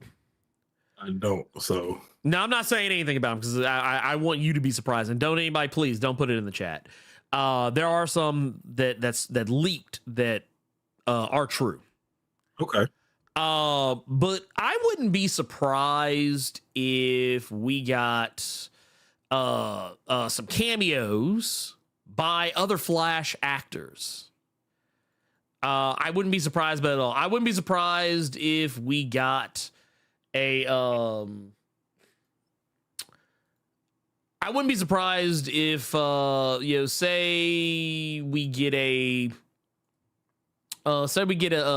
Grant Gustin. Yeah, I wouldn't be shocked if it, and I'm not saying like it'll be like, oh hey, it's this whole big thing. It could be just a quick, just like, oh boom, here you go, cool. Yeah, going about your business. I could easily see Grant Gustin popping up, even if it's only for like a split second. I could also see, as much as we joked about it, Carter not remembering John Wesley Shipp. I would love to see a John Wesley Shipp cameo. Whether it's him in the Jay Garrick fit or him in the Barry Allen fit.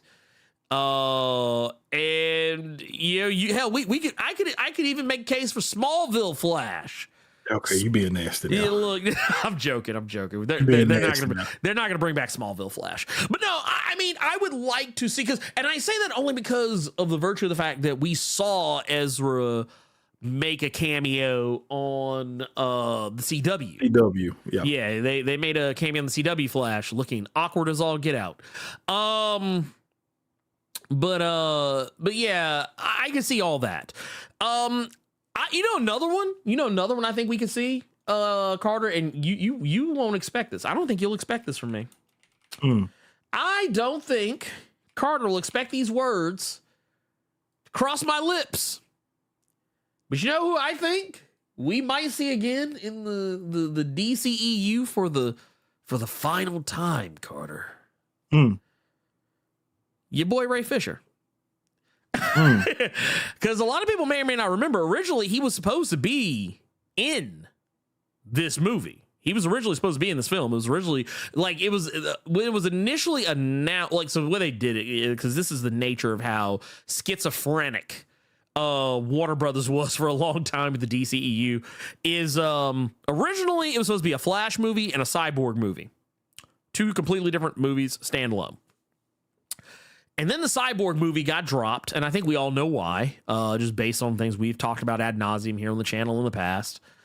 And eventually it turned into okay, well, is this going to be a Flash movie? We're not doing a Cyborg movie. Then it turned into oh, no, it's going to be a Flash and Cyborg movie, like a little buddy cop movie. And I think this was largely based on like how people responded to the chemistry that Ezra Miller and Ray Fisher had in the Whedon cut of the Justice League. But then that kind of fell apart once again for the same reasons that the Cyborg movie likely fell apart. The issues that were going on between Ray Fisher as well as Joss Whedon, Walter Hamada, Jeff Jones, so on and so forth. All of the stuff that was happening, and I feel like that kind of pushed it on out the way. But I would not be shocked or surprised if, because just considering based on when all of this stuff was kind of taking place, I wouldn't be shocked if Ray Fisher showed up for like a few seconds, even if it was just as a cameo. I wouldn't be shocked at that at all. But I feel like actually that is probably one of the more likely outcomes, despite all the craziness that's been going on as of late. But I don't know. We'll have to wait and see on that one. That's really all I got. I have nothing else for this. The only other thing I could potentially say is that maybe there might be more of James Gunn's DCU in the film than people are probably going to expect. And that's not saying it's going to be a lot, but I feel like there definitely will be some things. There might be some setup for some things that are to come. But yeah, it's a movie that's gonna happen in 2023. Let's, Carter, let's take a look at let's get in the chat. Let's get in the chat. Let's get in chat here, man. Let's get in chat here. I'm scrolling back just to make sure that nothing has been. Yeah, I don't think we missed anything. Okay, yeah, no, I think we're good. We got a membership here that I want to take a look at here, because we got the homie Roybot out here, 20 months out here, chilling. So hoping this isn't an Ezra staple as much as it is a staple for all the others involved. At the very least, it's a place for us to see James Gunn flexy. And that's the thing. Like, and once again, in the diamond mine out here. Here's my deal here. If the movie, like I said, if the movie is just good, awesome. I want to see spectacle, because that's honestly what this movie promises, a spectacle. Mm-hmm. I want to see spectacle. I honestly want to see them make the attempt to give this the old college try. Is Flashpoint going to wind up being to DC what the Dark Phoenix is for Marvel? Is that story that just cannot be adapted? I'm wondering if that's going to be the case. Like, I thought you was talking about the movie. Yeah, no. I think, like, honestly, I feel like this is gonna be one of those situations like you took the storyline that probably should not be able to be adapted into one movie, and you adapted it into one movie. And who knows? We could see something happen here. We can see something happen here, and I never want a movie to fail per se. I mean, there's very few instances where I've been like, ooh, I hope this movie bombs. You know what? The one exception, Carter. You know what my one exception is?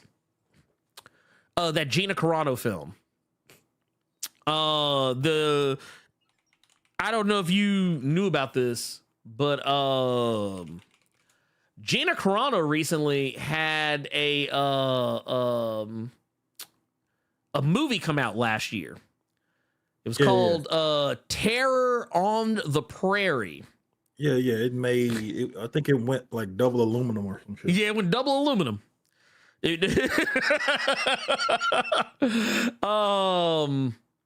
What's funny about it is that, like, this movie had a budget. I don't think they even put the budget out there. I don't think they even wanted the budget to be known. But basically, it was a movie that was produced by the Daily Wire, which is a right-wing conservative news media outlet and production company. It's where you get your Ben Shapiro's and your Matt Walsh's and your Candace Owens. Wait, what does Gina Carano have to do with it? No. I was just saying that, you know, I brought it up because we jumped through some stuff. But no, I wonder if it's going to be like one of those scenarios where people just don't go see it just because of who's in it. But the thing is, that movie didn't have the star power behind it outside of Gina Carano. Yep. This movie does.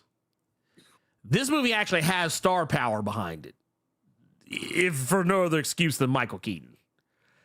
But I wonder if word of mouth. I don't know, man. Because here's the thing: word of mouth can help and hurt a movie, depending on, like, you know, what that word of mouth is. Like, positive word of mouth can send a movie over the edge, over the top.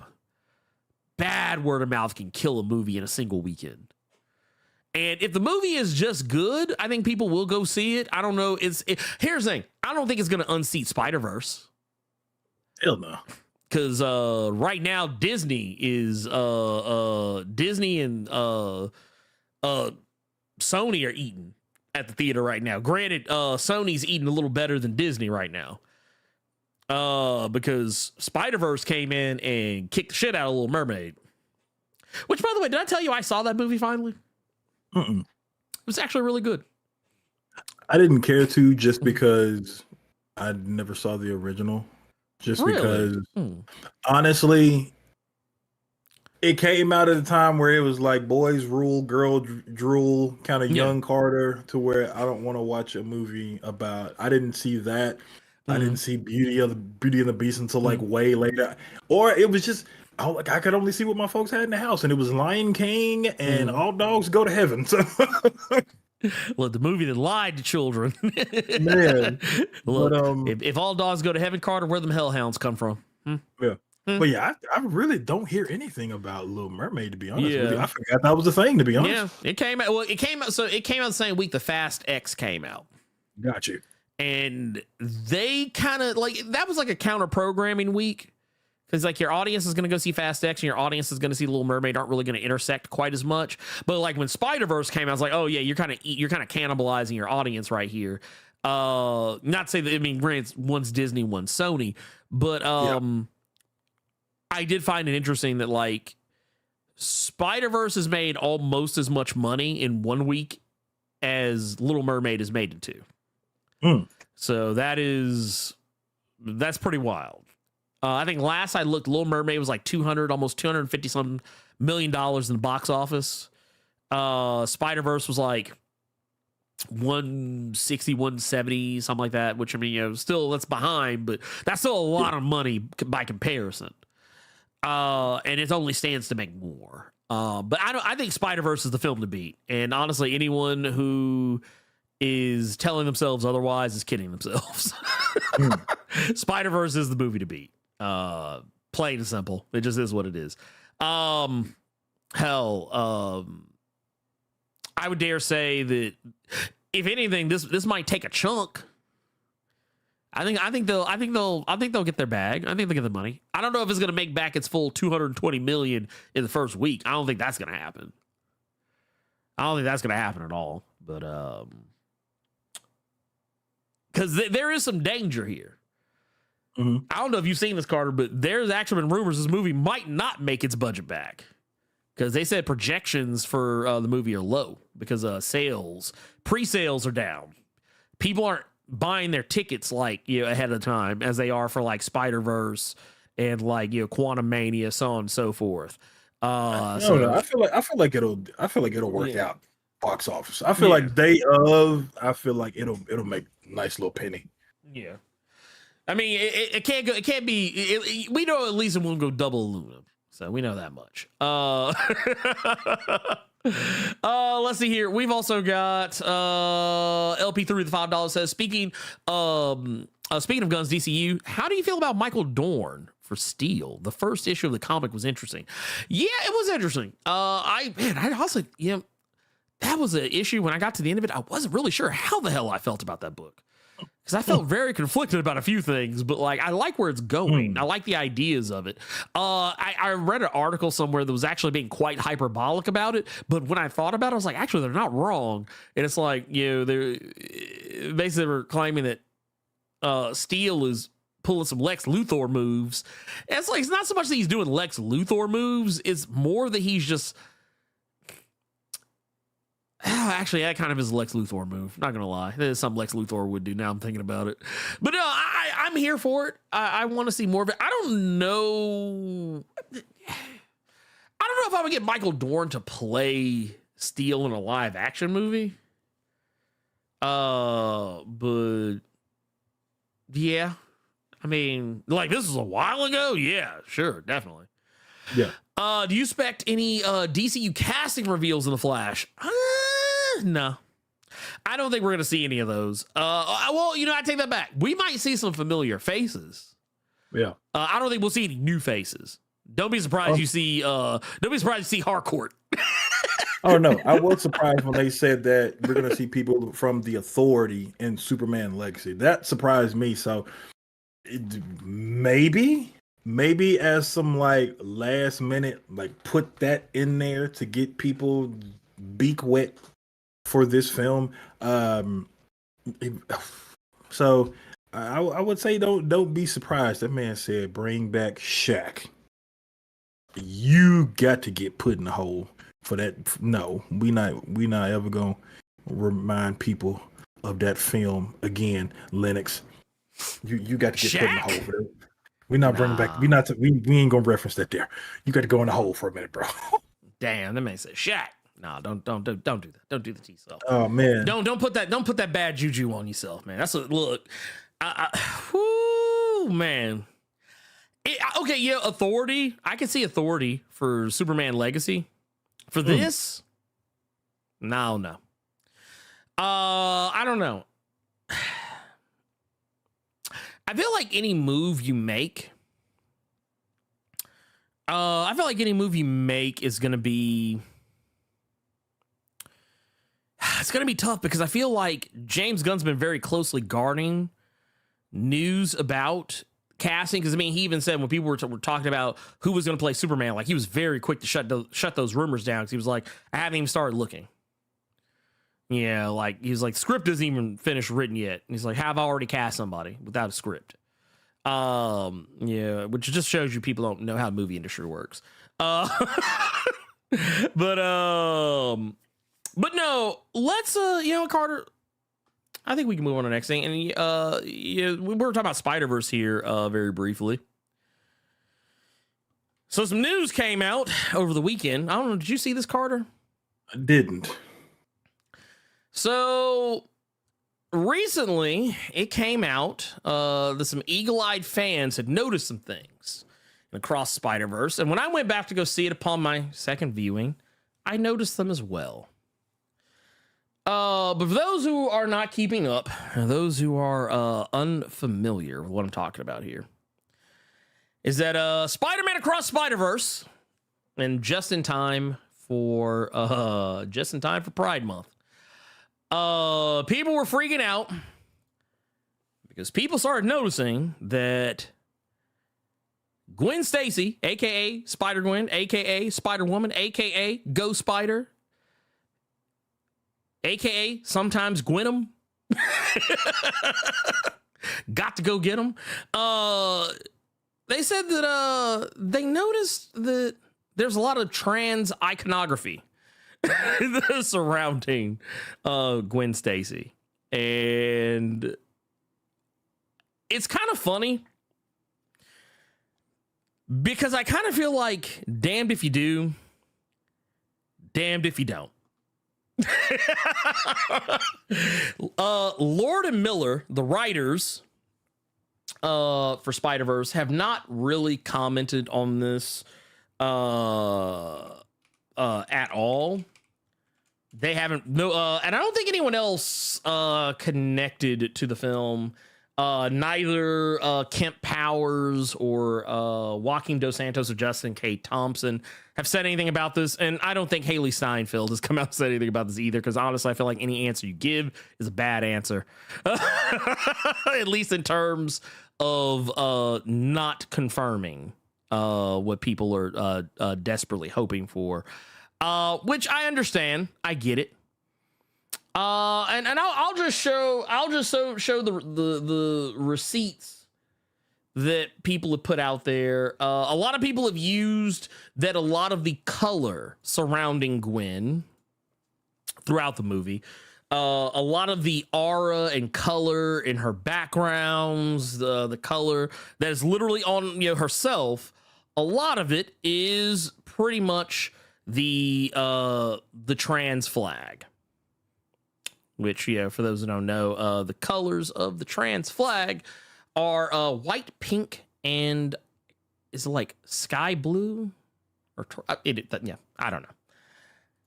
I'm bad at colors, which is why I never painted. But yeah, I think it's like sky blue, maybe turquoise, whatever. It's not important.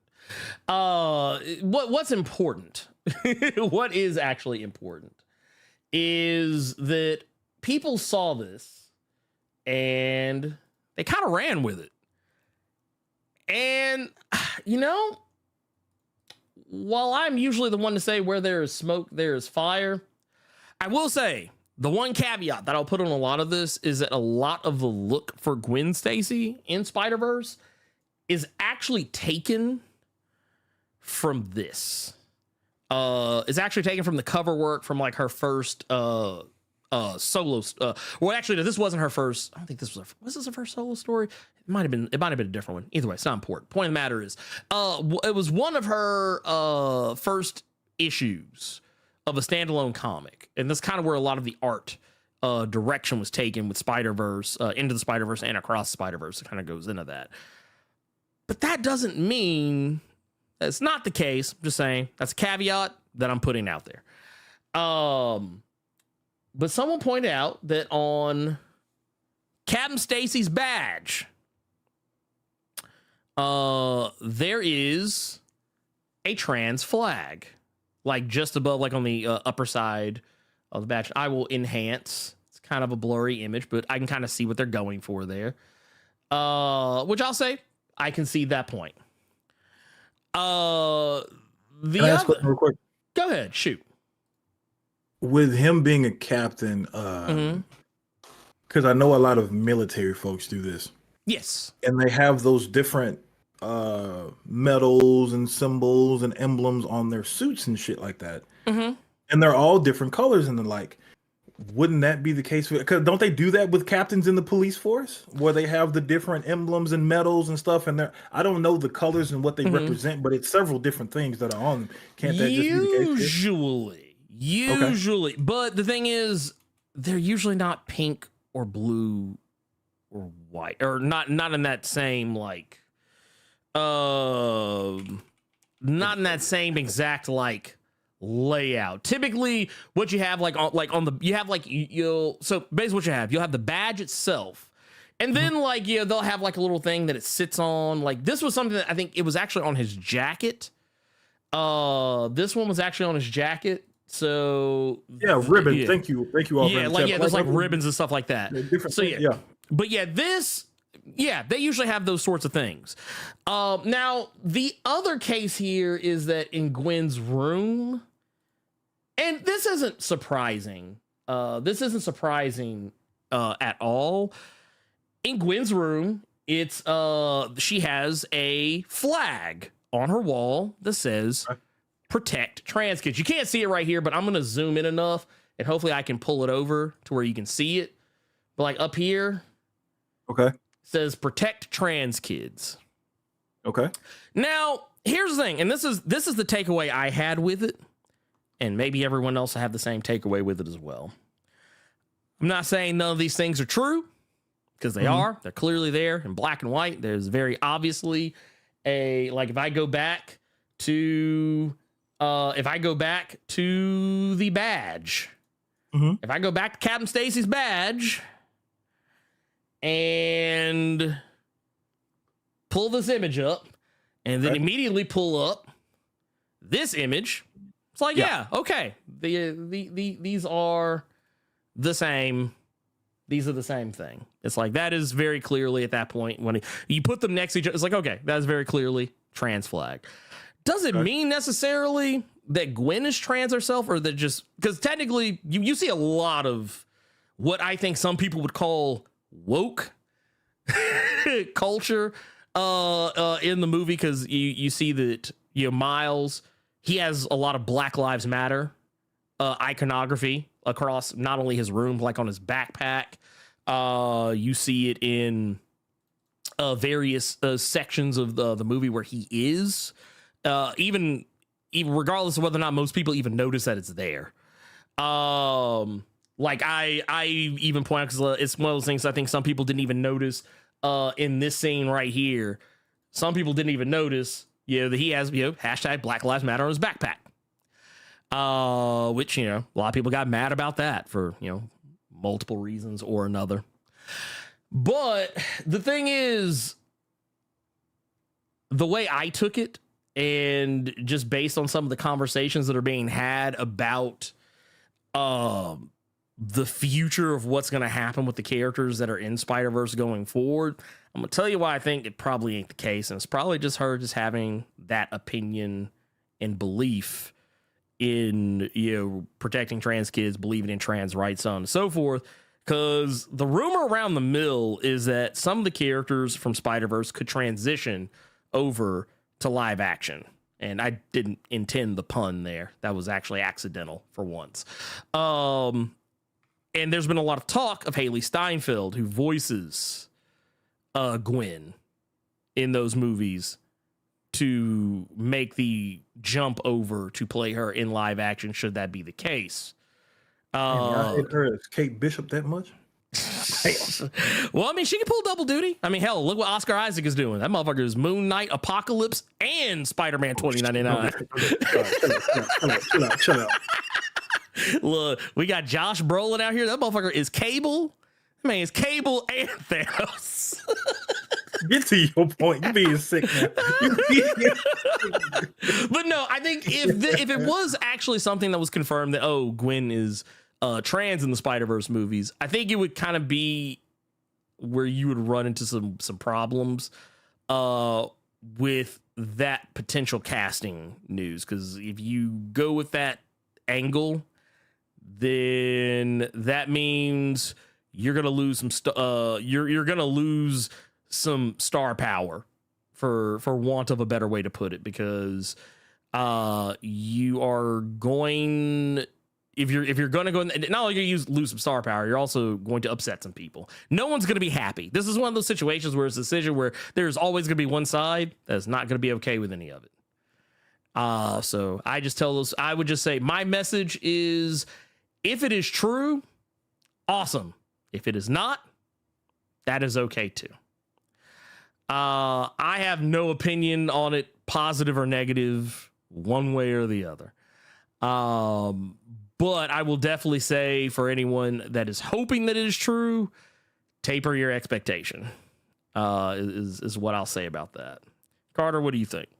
I don't give a shit. I don't. I really don't. Like, you showing me that the character had that flag in their room. Okay, so she's an ally. She supports that. If her dad actually had that, if that's what that was, okay, her dad's an ally too. That's cool. I think just because you see those things, it's not going to equal what you want it to equal. Like, headcanon is absolutely a thing. Yeah. This reminds me of so many people that had a fit about Supernatural when Castiel and Dean weren't really a thing on the last episode. They said "I love you" to each other because of everything they had been through on the series, and people just took that and was like, "Yep, they're gay for each other. They're in love." No, they just. It was the same thing with Falcon and Winter Soldier. Falcon and Winter Soldier caught the same flag because people were mad. You all just really want your headcanon to be a thing, and when it's not the case, you have a fit. Because I think people accuse Disney of queer baiting. There were people I saw, like, there were people legitimately accusing Disney of queer baiting with Falcon and the Winter Soldier, because they said that they were trying to make it seem like they were going to get together, but then they didn't. It's like, I was like, I at no point ever got the impression that Falcon and Bucky were going to start dating on that show. Yeah. Like, it just goes to show that the buddy cop. It goes to show that the genre of buddy copisms is lost on younger generations. Because that means Merton Riggs should have been, Mel Gibson should have been wearing Danny Glover album Lethal Weapon 3. Like, goddamn. Well, Tango and and the thing is, you don't really get buddy cop movies as much anymore. You brought up Tango and Cash today, though. Yeah, I love Tango and Cash. That's one of my favorite movies of all time. But no, you look at movies like Beverly Hills Cop. You have your 48 Hours. Another 48 Hours. You have your Tango and Cashes, your Rush Hour, so on and so forth. The whole buddy cop thing has kind of fallen off over the years. I mean, we still technically get those types of movies, but they're less referred to as such. And I think people just aren't terribly used to the idea of it. So whenever it's kind of like, same thing. Because I even see this on the opposite side of the spectrum. Whenever there's a movie with two women, like, people just automatically assume that, they're going to wind up being lesbians or whatever. And sometimes that does happen, but not all the time. But it's like, you can't just expect it's kind of like, just because two dudes or two chicks are in the same room with each other doesn't mean they're thinking about, fucking each other. It doesn't mean that, they're thinking about going out on a date or going to the movies or, thinking about having a long lasting relationship together. Sometimes those, it can happen, and I'm not against it if it does, but everybody's just making up their own thing in their head. Cause like you're saying this, like, her being an ally, that's fine. I don't care. Yeah, no, I don't care. She is. But if she is, I don't care. She's not a real person. I don't care. But it reminds me of that shit I was telling you about the other day, where now you have this, and then you have the other side where people are salty because Miles has a thing for Gwen, and the implications of that. And Hobie. Which, by the way, Daniel Kaluuya did confirm. Confirm what? He said there was something. No, that he knocked her off. Oh, okay. Or not. He didn't say it exactly in those terms, but he said there was something. Oh. But that's all right. That's fine. Okay. But no, look, I get it. Euphoria is a thing. It's a TV show on the artist formerly known as HBO Max. But I will say another piece of cold water or a cup of cold water I'll pour on this, and I'll leave it at that, is the one and only thing that Lord and Miller have said in regards to this, and this was technically something that they said before any of this stuff even started on the interwebs, is that the way they always treated Gwen is that she's a mood ring. Like, everything that happens around her, the color that's always like on her, the aura that she's always giving off, it's basically just a way to tell like what her mood is. And since she spends a lot of time being incredibly somber and conflicted and dejected, it's probably all just a happy coincidence that those colors kind of align in some way, shape, form, or fashion, because she spends a lot of the movie kind of like washed out in tones of blue and pinks and purples. So which that actually made a lot more sense to me than, say, the other thing. But like I said, it's just one of those things, and no one's happy because, or there'll be a group of people that are happy, but like, it's like you don't really win regardless, because there's gonna be people saying, oh, well, now it's going woke, or oh, now they're grooming our kids by trying to like say that trans people are in the movie or whatever.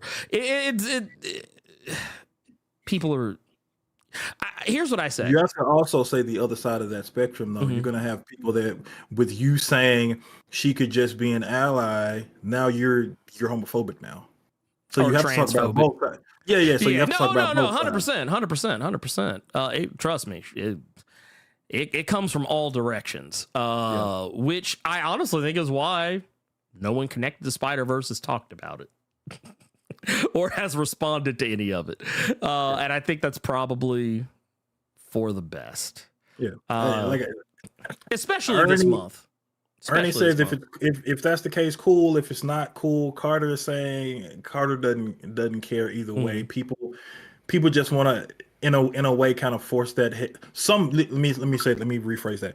Some people want to force their head canon on everybody else. Some people just have their head canon, and that's what it's going to be, and they keep it moving. That's it. Yeah. Oh no, like I said, I got called. Like, trust me, I'm no stranger to this. I got called a whole homophobe for the Falcon and the Winter Soldier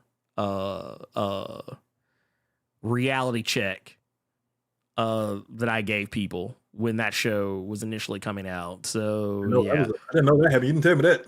Wow. I just kept to myself. Yeah, that's one of those things.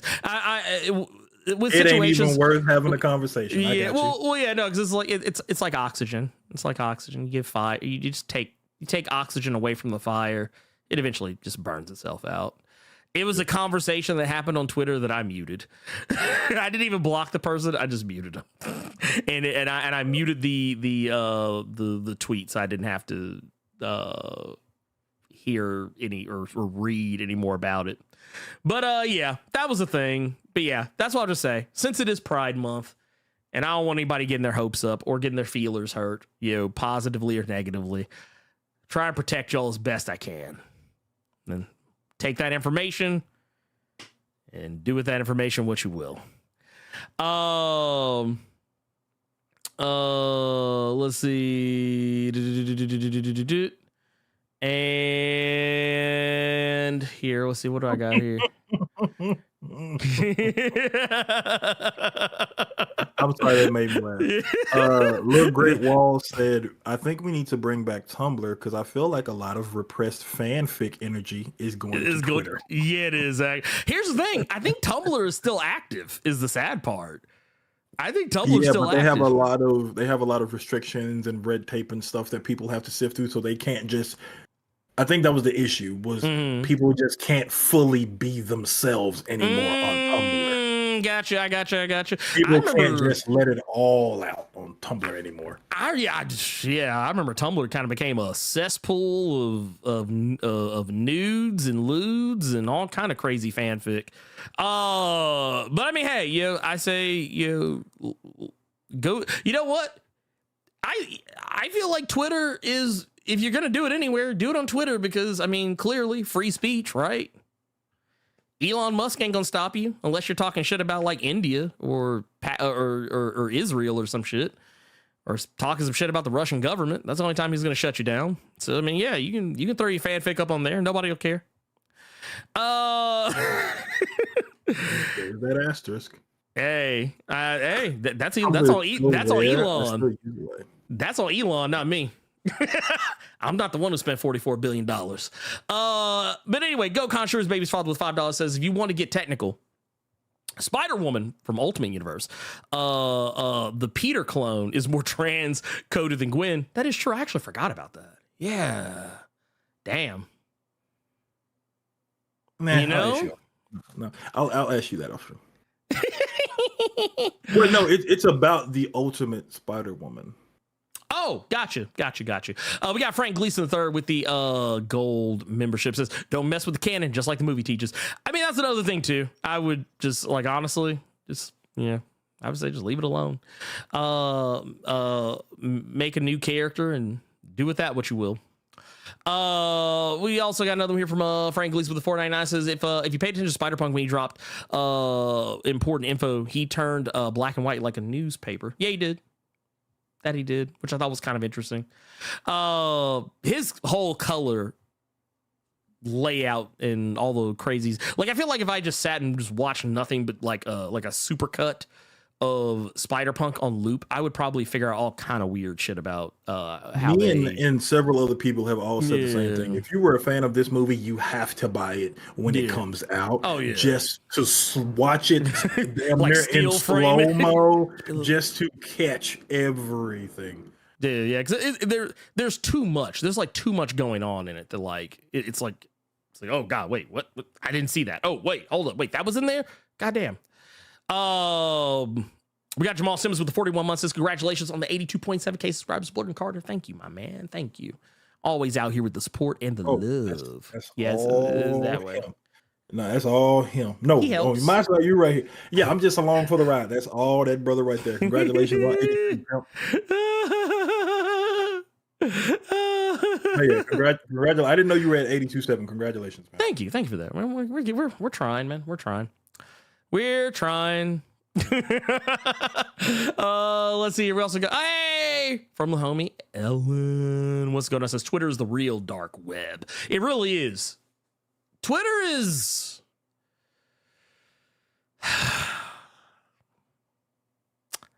Twitter is a terrible place.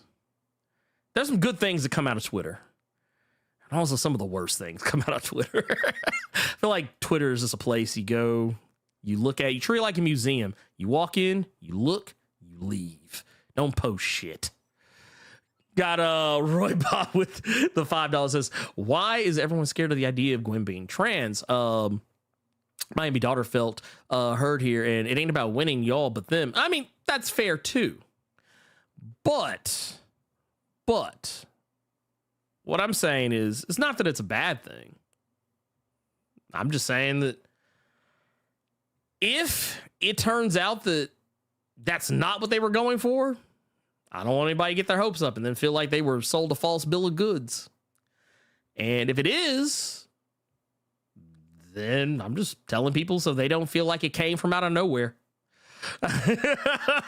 So, I mean, that's really my only thing for it. I know it's not for me. I'm literally the cissest of the cis dudes.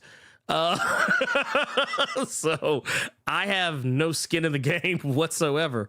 At least as far as my own self personally. In the game, I don't have anything in the game just because I don't care. There's that. But yeah, that's just me. That's just me. I'm just saying, hey, I basically this whole segment was the roll safe segment. That was basically what it was. to make folks aware and to be aware. But that said, Carter, speaking of spider things, I want to give you an opportunity to talk about one of your favorite spider things.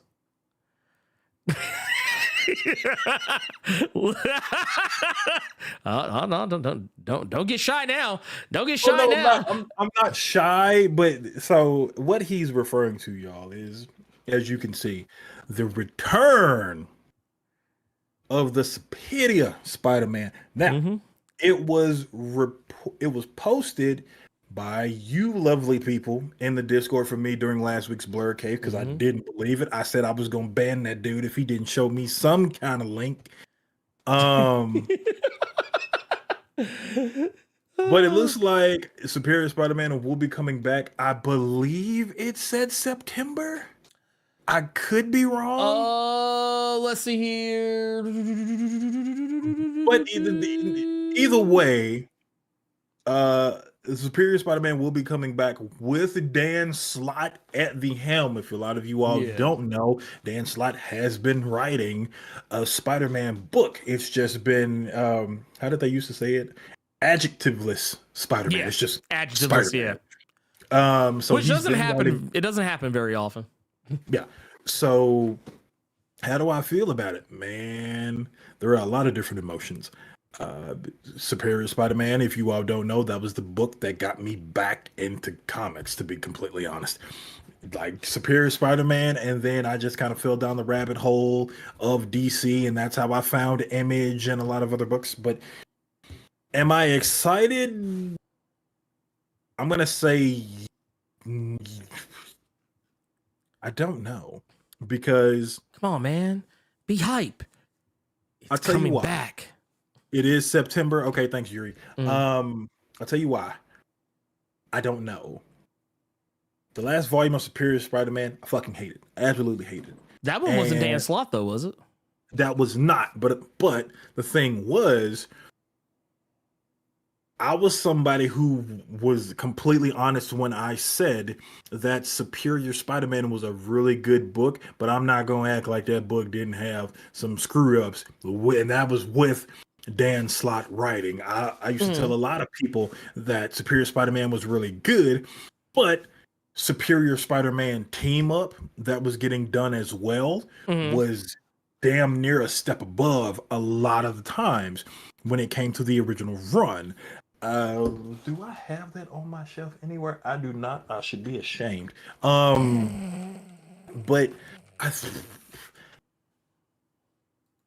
Dan Slott had some hits and he had some misses.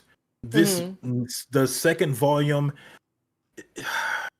that was a big miss for me with how they portrayed the character. Because spoilers for if you didn't read that second volume of Superior Spider-Man, it ended the same way the first volume did. Norman Osborn, and he just gives up. That was spoilers for Volume 1 and Volume 2. Volume 1, Superior Spider-Man with Dan Slott. Norman Osborn comes on the scene. Doc Ock gives up, gives Peter his body back. Peter whoops him. Boom. Second volume. This is the Norman Osborn from the Spider-Verse stuff with the multiple arms. He comes back. Doc Ock gives up, becomes the old school cereal bowl cut, and that's how he ends up beating him, and he gives up the Superior Spider-Man stuff. Now there's been a lot of shenanigans where he doesn't really remember all the time where he was Superior Spider-Man. He doesn't remember the great power, great responsibility, all that jazz. But this seemed like more of a definitive ending from that second volume where no, he was done. They're putting the toy back in the toy box. Now everybody can just go back to writing Doc Ock like the Doc Ock that they know. And there were a few instances with Nick Spencer, and it looks like with the next issue coming, I almost don't want Zeb Wells' little fingers on this, but when Nick Spencer was writing stuff with the Sin Eater and things like that, it looked like he did remember when he was Superior, but he didn't fully remember it. So gotcha. I don't really know how I don't know how Dan Slott is going to do this. It is going to be fun seeing the Dias cast one more time, but I don't want this to be another Ben Reilly. I don't want this to be another Kane Scarlet Spider book. I don't want this to be a Spider-Woman. I don't want this to be a Spider-Gwen or a Ghost Spider, whatever the hell you all want to refer to that girl as. I don't want this to be another one of those situations where it's just a book for a hot second and then it's gone. Right. You know, if you can keep Miles right there, and you can keep Peter, you can keep Superior. You know, I don't understand why they got rid of. I don't understand why they do that. Well, they'll put Gwen away for a bit. They'll put Ben away for a bit. Y'all done completely fuck Ben up. Leave Ben alone in limbo. Let him stay there for a while. Y'all done just sullied that down. But my point being, it's very easy to do a Spider-Man book somewhere else. That second volume of Superior, he was in San Francisco. Scarlet Spider with Kane, he was in Texas. Scarlet Spider with Ben, he was in Vegas. Those books can do well if they have good writing behind it and you leave it be. You don't know what you're doing right now with Peter Parker. I'm sorry, Ernie and I have clashed several times over that, but that's just my opinion. Y'all don't know what y'all doing with Peter Parker right now. Miles, I don't know. I stopped reading. Just because I saw Carnage, and when I see Carnage, I'm good. But with this, man, I really don't know. I just really don't know, just because Dan Slott has his moments, and with how that second volume ended, I don't want to get excited anymore when I know I've been excited and I got disappointed, and I don't want that to happen again with this. You gave me a whole segment to myself, and I did not mean for it to go that long. What do you feel, Blerd? I mean, I'm excited. I mean, I'm happy with it. I was excited. So I don't have the same trepidation or apprehension that you do. I'm like, yeah, dude, give me more. I mean, I get why they do what they do with Spider-Man, at least as far as like the other Spider-Man. Because I'll be brutally honest, as far as I'm not claiming to be an expert on comic book sales, but I can tell you, Kane ain't moving numbers. Ben Reilly ain't moving numbers. Gwen might. But I feel like she's not moving like Miles Morales or Peter numbers.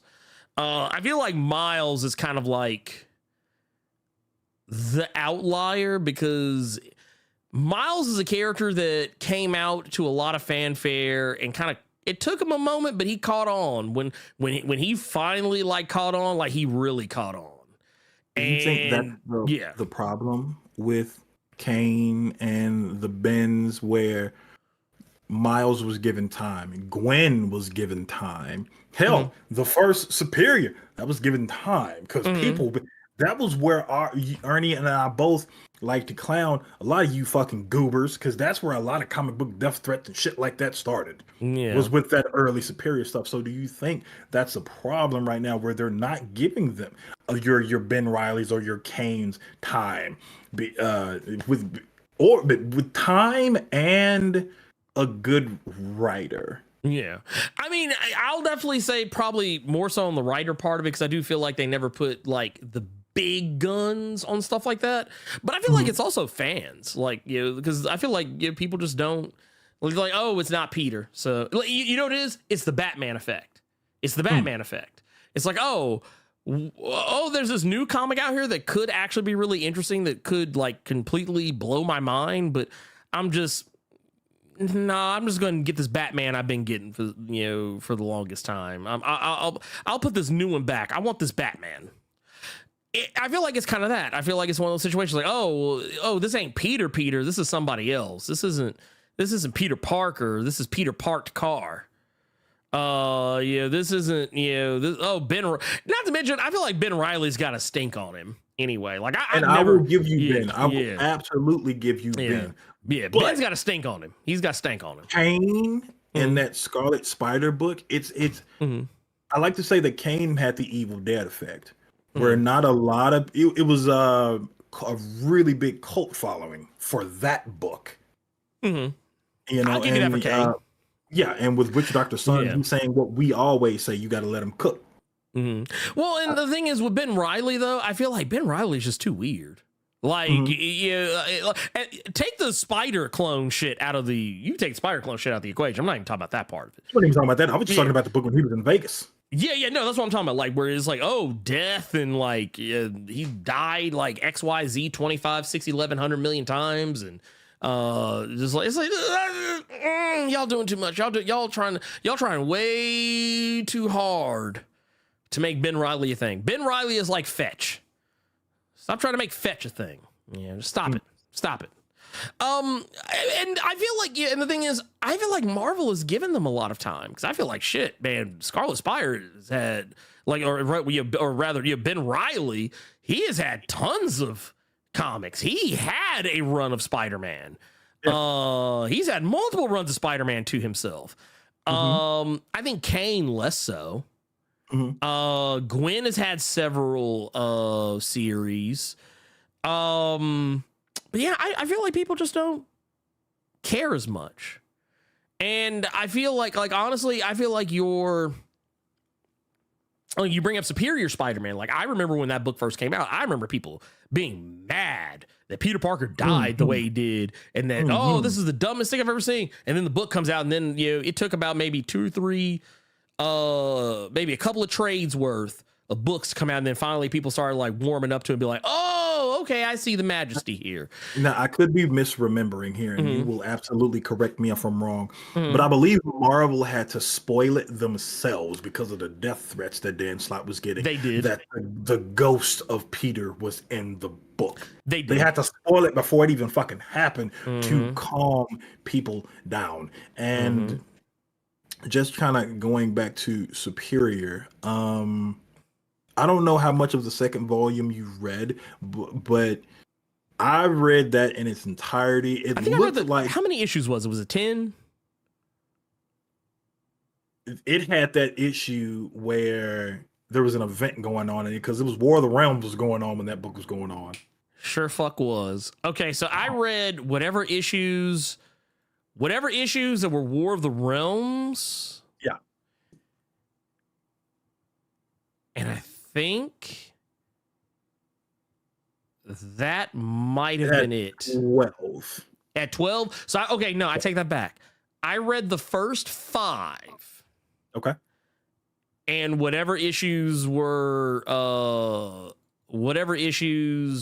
of War of the Realms. Because I think, one of the first 5, or no?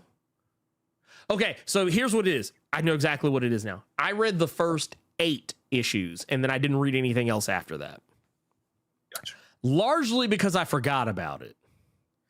It had very little to do with my opinion of the book itself. Gotcha. But I feel like personally, Superior Spider-Man was a great run, minus the end of it. Now I'm talking about the Dan Slott one. No, I agree. I did not like the way that they kind of copped out on putting Peter back. Like, honestly, I feel like Doc should still be in that body to this day.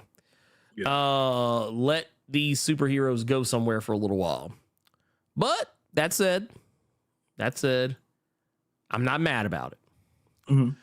But I will say this, September, we'll just have to wait and see. We'll see how it goes from there. Let's move on to our next thing. This one I'm going to be real quick about. I don't know. We might even skip it. We might skip it entirely because we're actually kind of short on time, and I don't want to be here like super duper duper ultra mega ultra all day. All right. So yeah, here, let's pardon me, y'all. I must remove something. Yeah. There we go. I don't want it to be as negative, so I'll just say, with it being Superior Spider-Man, it's getting red. It's getting red. I don't want to be so grim, but so dim about it. Yeah, it's a little bit of trepidation, but it's getting red. Yeah, like definitely. The die is cast, dog. Yeah, it's getting red. Oh no, 100%. Carter, do you have a recommended for this week? Yes, I do. Dark Knights of Steel, number 11. We got one more issue before this great series is done. I'm really surprised that I am recommending this book because of the ending and a character that has been put to the forefront that I fucking despise. But it seems like I just can't be rid of this woman with any DC book I read. Let me guess. Even Amanda Waller. Yeah. Yep. You know what they're going to tell you? You're going to like Amanda Waller. Whether you like it or not. But even with that, it was still a great issue. Like I said, one more issue left. I'm gonna be sad when it ends. But yeah, it was another solid issue. It's a really good issue of Dark Knights of Steel. What about you, brother?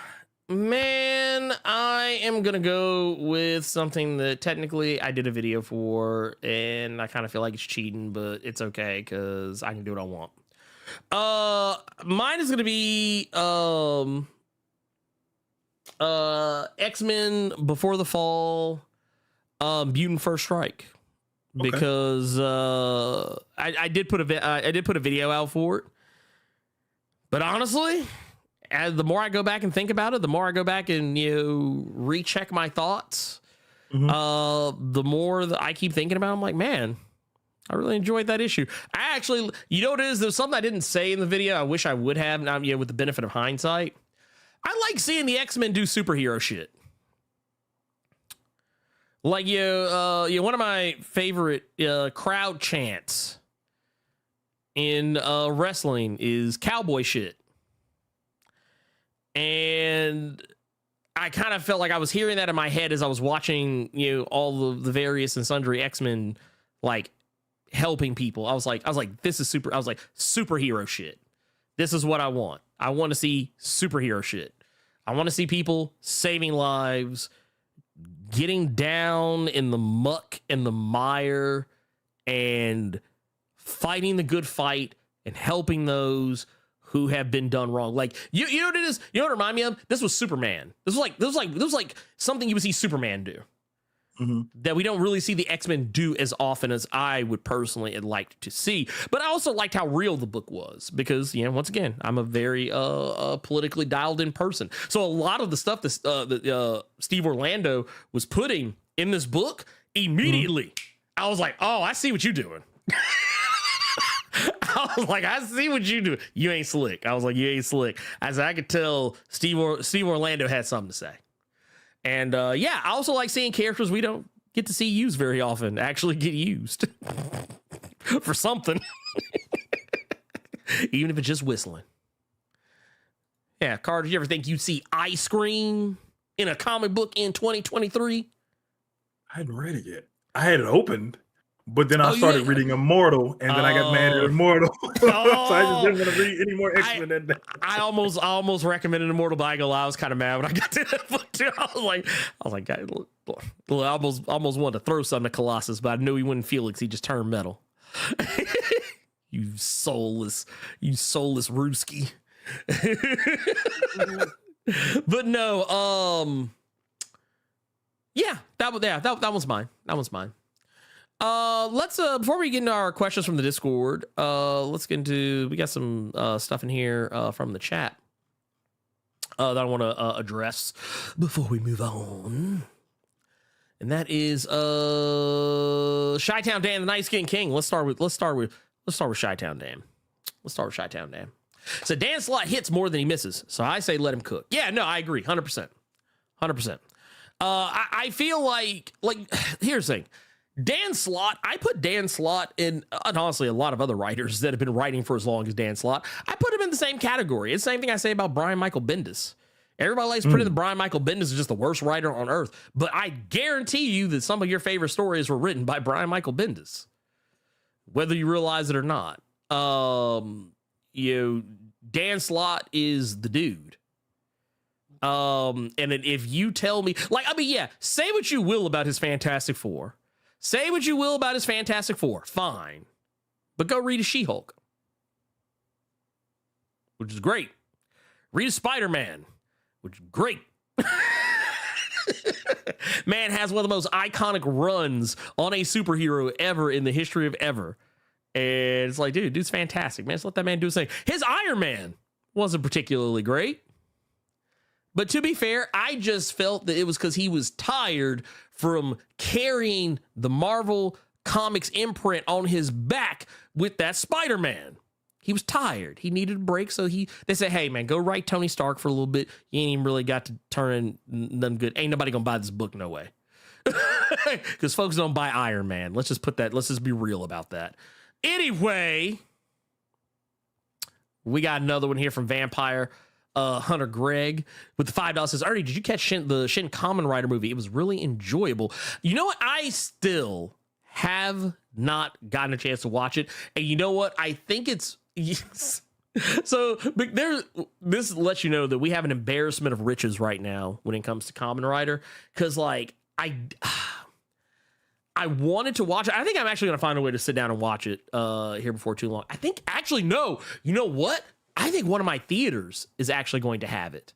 Oh, wow. I think so. I need to double check that, but I'm almost positive one of the theaters here in Memphis is going to be playing. I think Paradiso might have it. So I'm going to go check it out. I'm going to check and see if they have it there. By the way, speaking of movies, this is not related to Kamen Rider. Carter, did you ever get a screener for The Blackening? No, because I didn't want to, because it was called The Blackening. And I saw it was just... I think somebody told me like King Bach was in it. I said, yeah, I'm not watching this. And it's supposed to be some horror movie or some shit. It's a horror comedy. It's so basically it's not meant to be taken too terribly serious. So yeah, I have never been like a fan of those because I'm finna get but you like dunked Evil on for Dead. this. You just made it worse. I'm really finna get dunked on for this. Scary movie. I never liked them. Yeah, never liked scary movies. I mean, I don't like them either. That's because I just think they're bad. But I like White chicks, know that? Yeah, I don't like. Okay, here's the thing. I'm not a huge fan of like Friedberg and Setzler. I think those are people who do all the scary movie, epic movie, superhero movie, all those parody movies. I don't like any of those. Didn't they do Not Another Teen movie? Didn't they do that one too? Either way. Maybe. Yeah, I don't like any of those. And I'm not a huge fan of like the Wayans crazy shenanigans in the scary movie stuff. I mean, I think they're silly above anything else. So I'm right there with you. But I love stuff like Cabin in the Woods is a horror comedy, which I like that movie a lot. Horror and comedy is a weird genre, so I totally get where you're coming from. Gotcha. Megan or Maythregan, depending on who you ask, is kind of a horror comedy. I love that movie. I love Maythregan. That movie's funny. There's someone. Okay, here you just asked a question. I want to nip this in the bud real quick. Hey Carter, did Ernie catch you off guard with that to be continued joke he did last week? Oh, no, he did not catch me off guard. It was his idea. It was my idea. Yeah, it was 100% his idea. So the funny thing is, if you actually go back and watch it, you could probably catch it where like I forgot about it. Like I forgot to do it. We were just gonna carry on as usual, and then I caught myself. And yeah, I didn't want to ruin the magic of it, but yeah. But I actually felt it was honestly probably a better way to end most things. I actually thought like don't be surprised if I do that shit today. But anyway, but I'm gonna go check my local theater, see if I can find that Shin Kamen Rider. I'm almost positive I can. And we got DJ Nightmare with the $5 says, I really get to see you guys live. Cheers. Hey, thank you. And dude, first time super chat, man. See you out here. Thank you. And I hope you get to catch more. It's good to have you. And we also got Go Contrarious Baby's father with $5 says Blerd, the villain in Iron Man's book, I forgot his name, has the rights to the Iron Man imprint. Talking about Fei Long. Says, does that mean he has the rights to the Riri suit too? Oh wow.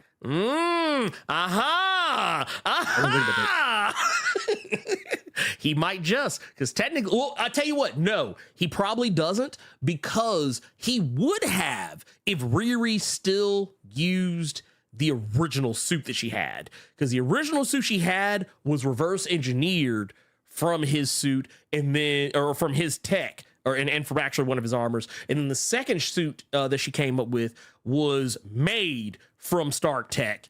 But this suit, the one that she has, the Ironheart Mark III, that suit is actually completely of her own design. And while I think it does use some Stark tech, I don't know if it uses anything that was provided by Stark Unlimited. So she might actually be in the clear, but I wouldn't be shocked if that is a plot point that comes up later. But yeah, that's gonna be wild. Also, man, Tony, why you let your boy go like that? Oh man, dude, my guy out here.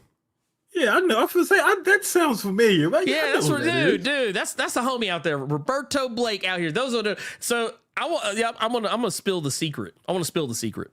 By the way, also thank you for that with the $9.99. It says road to 100K. Keep pushing. Chat, get the likes up on this video and support. Hey, thank you for that. By the way, I want to point out something.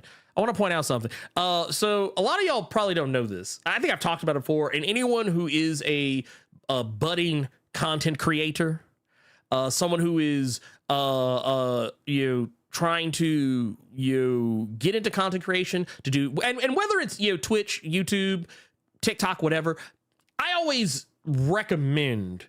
There's always like a 2 or 3 channels that I recommend, and one of those channels is always Roberto Blake, because we got 2 minute videos showing you how to get shit done. Boy. Oh no, I promise I'm not paid to do. Even though technically gave me a super chat, I'm not being paid to do this. There's no gun being held in my head to say this. But no, whenever people will come to me and say, "Man, dude, how do you do it, man? Like what's your secret?" And I'm like, I don't really have a secret. if there was a secret, it's that. So when I got started out, and I'm talking about the dirt bottom. Like I'm talking about where like the only people subscribed to my channel is me and my mama. I watched channels like Roberto Blake's.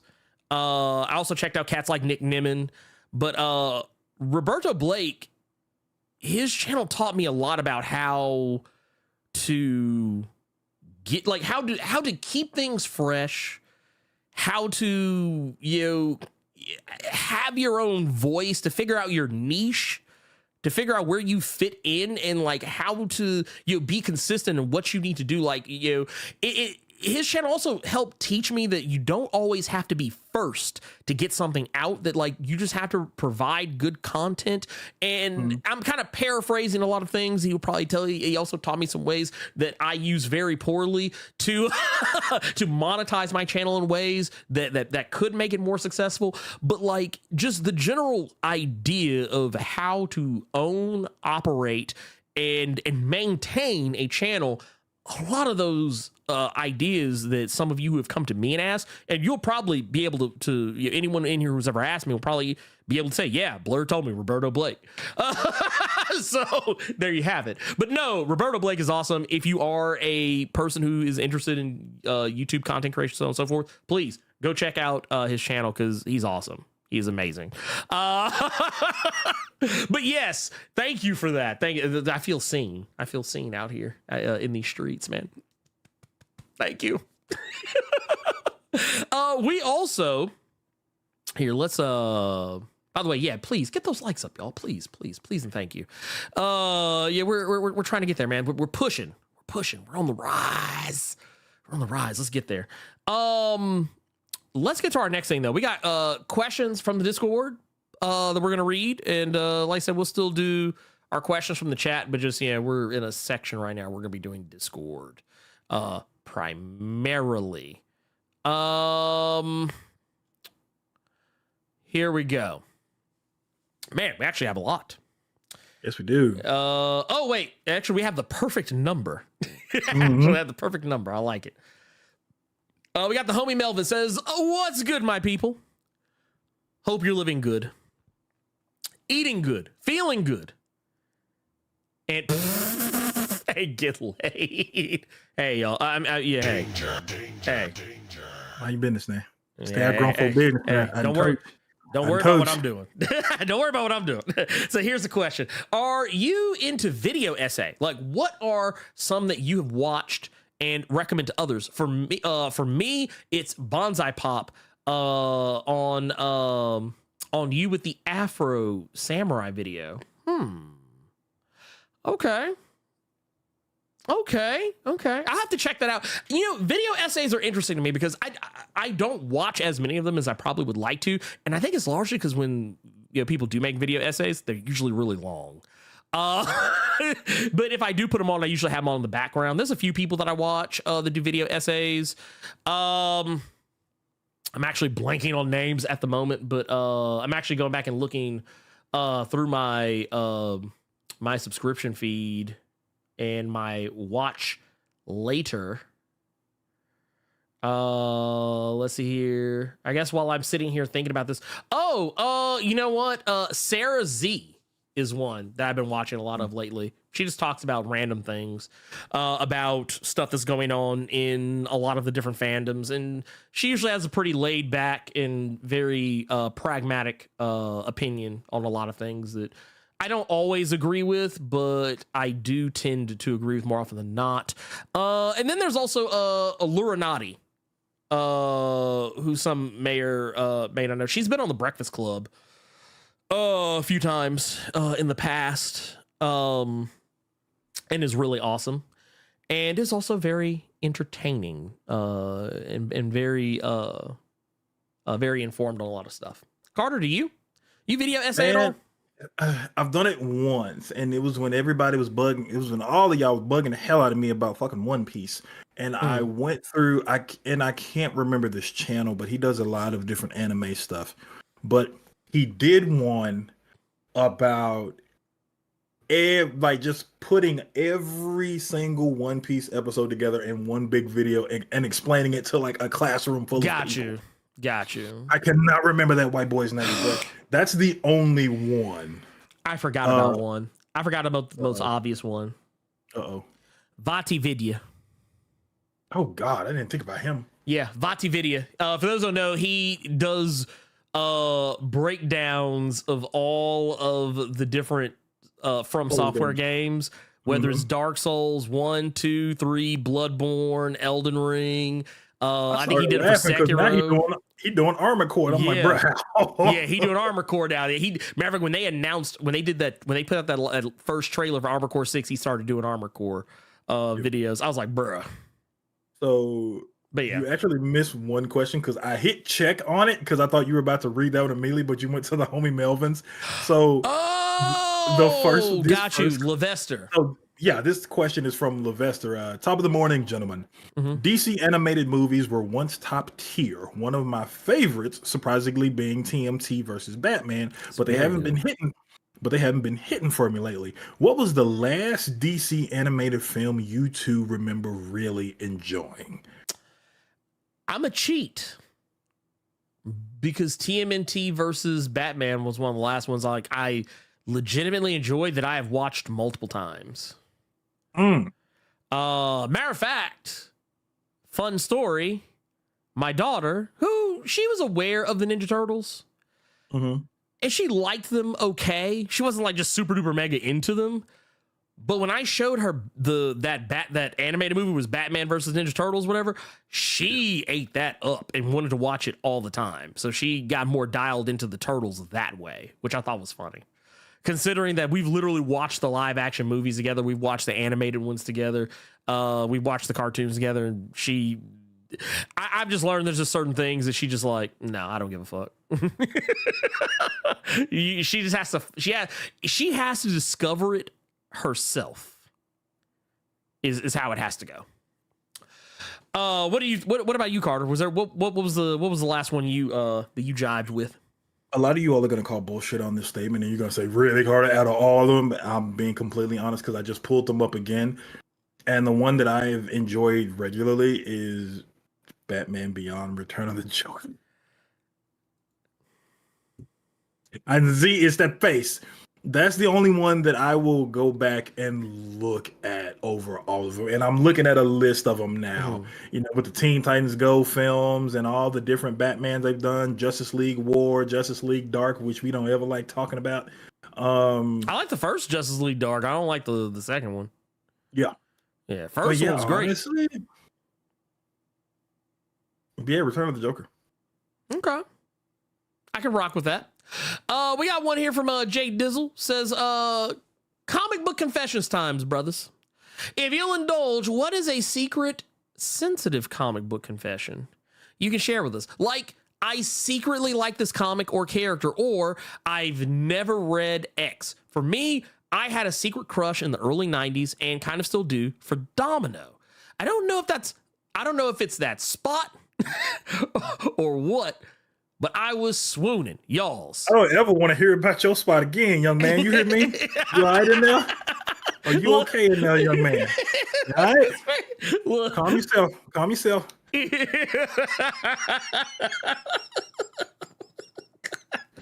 Listen, he just made to pull the mag light out on you. No, okay, mine's so you have one? Mine's stupid easy. Okay. I was like, secret confession. I think a lot of the new 52 was good, and a lot of people just jumped on the hate bandwagon. Okay. I respect that opinion. This one, I was gonna say that. Well, no, I've said this before, so this is not really even a secret. I was gonna say that, like, I actually don't hate Spawn, but I've said this before multiple times. People just forget. I tell you what, I'll give you one.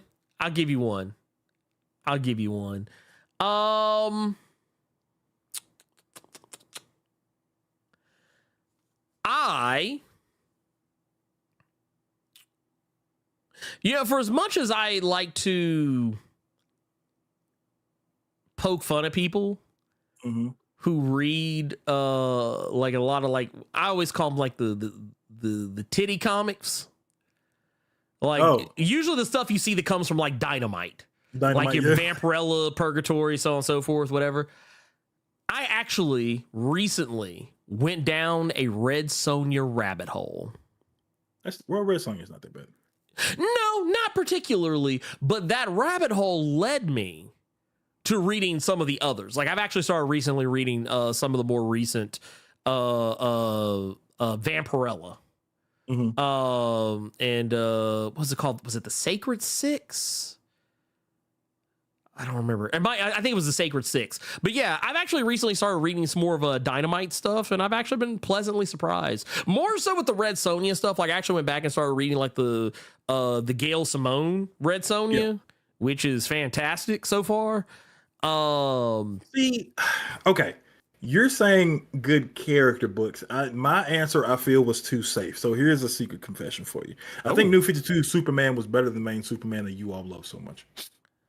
Oh, that'll get the kill. But yeah, New 52 Superman was way better than the Superman that you all wanted that came back.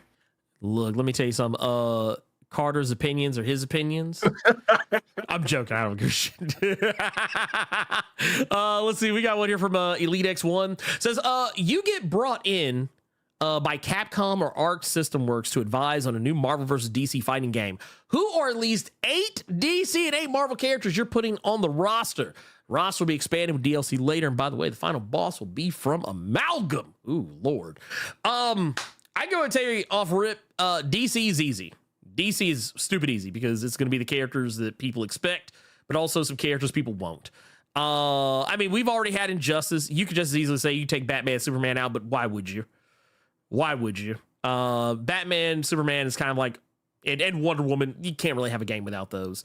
But I will definitely say I would start deviating there. I would start putting in characters like Mr. Terrific. I would put in, let's see, what is that? That's 4. That's 4 for DC. After that, I would actually go as far as to maybe dig into some of the lesser used. I know Dr. Fate technically was used in Injustice. Was he in 1 or 2, or was he in both? He might have only been in 1 versus the other. I don't really rightfully remember. I think so. But either way. I would put Dr. Fate.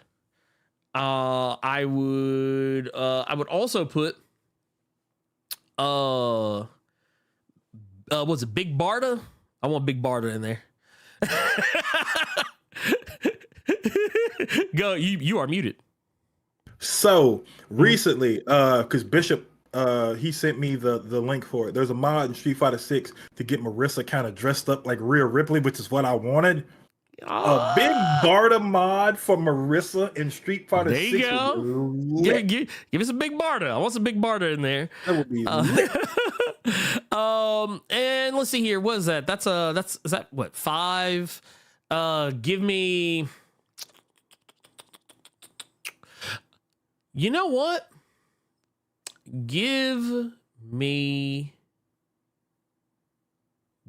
Nightwing. Give me Nightwing. I also would not mind having Blue Beetle in there as well. I would love to have some Blue Beetle. I want Jaime Reyes, please and thank you. Jaime. I want Jaime in there. And give me Starfire, and then I'm good with DC. Marvel, well, God, that was actually kind of tougher. I can tell you this much. I want Monica Rambeau, Blue Marvel in there. I know that much. I can tell you that. Give me Venom. I don't know, man.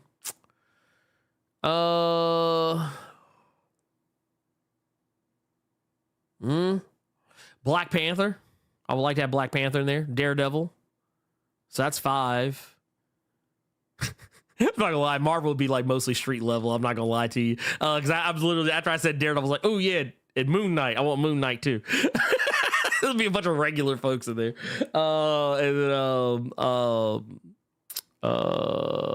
and then Storm. There you go. That, yeah. Obligatory Storm inclusion, because this is a Storm Stan account. I don't know, Carter, what do you think? I don't have an answer to this question currently, because when it comes to the fighting games right now, I have a really bad taste in my mouth because I'm not doing too well at Street Fighter 5 because... Or 6? Oh, thank you. I would never touch that again. I was saying, you still playing Street Fighter 5 when 6 is out? But yeah, I don't have an answer to this question. I'm having a really bad time with Street Fighter 6 right now. The age is real. Ooh. The age is real. Them reflexes ain't there no more, man. Boy. Man, look, these kids out here. Kids out here. It's not even kids. It's more so people that have just continuously been playing fighting games. My hands been everywhere, so I ain't hitting like I used to. I understand. Then we got this will be the last one. Says this is Urban Person Strong Styles. Says, what's good, fellas? Question: can Superman take on an army of Sentinels from Marvel Comics by himself? I read a story in DC where Justice League faced an army of robots that can adapt to anything, just like the Sentinels from Days of Future Past movie. I mean, was it like a Bezos? Was it a bunch of like a Bezos? Because that is definitely, that's what it sounds like. I mean, I'll put it this way. Like regular Sentinels, yes. Nimrods? I don't know. It's not to say he couldn't. But, I mean, there might be a Death of Superman issue after it. There might be a Death of Superman issue at the end of it. Let's get into our questions from chat. We're gonna kind of rapid fire through these, y'all, because I spent way more time on some of those than I had initially intended. By the way, thank you to Carmike Stoke with the 2 months in the Blerd Club Gold Mine out here, man. We appreciate you, pimp. Thank you for that. All right, I'm looking through. Says LP3 says, question: is Bruce gonna get his hand back? So for those who don't know, Bruce Wayne got his hand cut off in Chip Zdarsky's Batman, and he is keeping it a secret from everyone else. Do you know how nasty it was that he had the black hand, but he still put a glove on it when he was suiting up? You know how nasty Bruce Wayne is. You know, he literally could have put the gauntlet on without the glove, and he said, "Nah, I got to cover it up." Like, it literally looks. I thought he had a glove on until I remembered he got the hand hacked off, and now you wearing the glove at the dinner table, bruh. Yeah, that is true. Also, it is true. Sarah Z does pronounce Sarah Z, because yeah, she is Canadian. I always forget about that, but I'm not, so I say Z. Unless it's Lord Zed, which is another thing there. I would have said Comics Explained, Dope Spill, but I do not watch them all the time because of the nature of what I do. And I don't like their ideas creeping up into my head. Let's see here. Question. Y-Tube Noob says, question: why are you guys making fun of chubby Martian Manhunter? You know he likes cookies. That Nabisco got to go somewhere. I mean, here's the thing. It's not that. It's not just that he is a portly Martian Manhunter. It's that he is he's a bad Martian Manhunter. You have to see it. Look, I challenge everyone. Go watch the movie on YouTube. It is terrible. Mm-hmm. But it will make you appreciate some of these slaw-ass DC movies that have been coming out.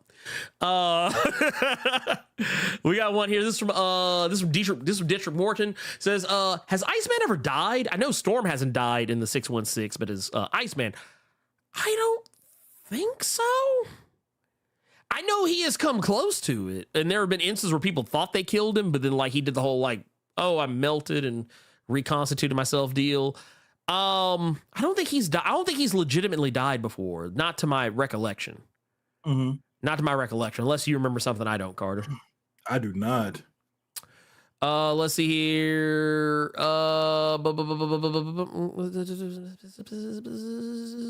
Question. I'm scrolling through. Looking. And here we go. Here's Rome says, question. Have you or Carter read Annihilation/Annihilation Conquest, War Kings, centered around Nova Prime, Richard Rider? If so, would you recommend it? I really liked Annihilation. Yeah. Okay. Which one did you say? I've always wanted to. I heard Okay, when Cosmic Marvel was just, why the fuck would I read Avengers? That's what I was always told about the Dan Abnett stuff. Yeah, I'm not the biggest like Marvel Cosmic guy, but like around that time, yeah. Yes. Okay. Annihilation is amazing. Annihilation is that saga that I will say to this day, Marvel will never be able to adapt. They'll never, and mostly because they wouldn't do it justice. So yeah. Let's see here.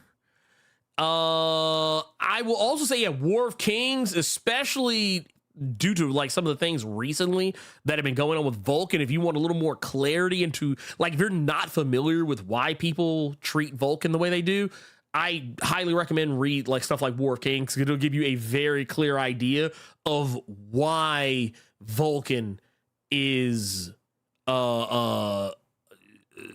treated as though he's a problem. If that says anything. And then here, we got one here. This is Marcus Hill with the questions. If Barry is the one who becomes Reverse Flash, then who killed his mother? Honestly, I say let it be him. That would be heartbreaking. That would be heartbreaking. Barry has to clap. He has to. I've been thinking about that for a while. I'm like, what if it was like just a random Zod is using heat vision on Kara and she moved and it went through somebody else and just lit Mama Flash up? That'd be terrible. That would be terrible. Ugh. God, yeah. Talk about killing the mood in the theater. All right, that's it, Carter. We did it. We made it. Cool. We made it. People, that's the show. I didn't do the to be continued. Though I thought about it. But I will definitely say that, thank you everyone, for tuning in. Whether you were,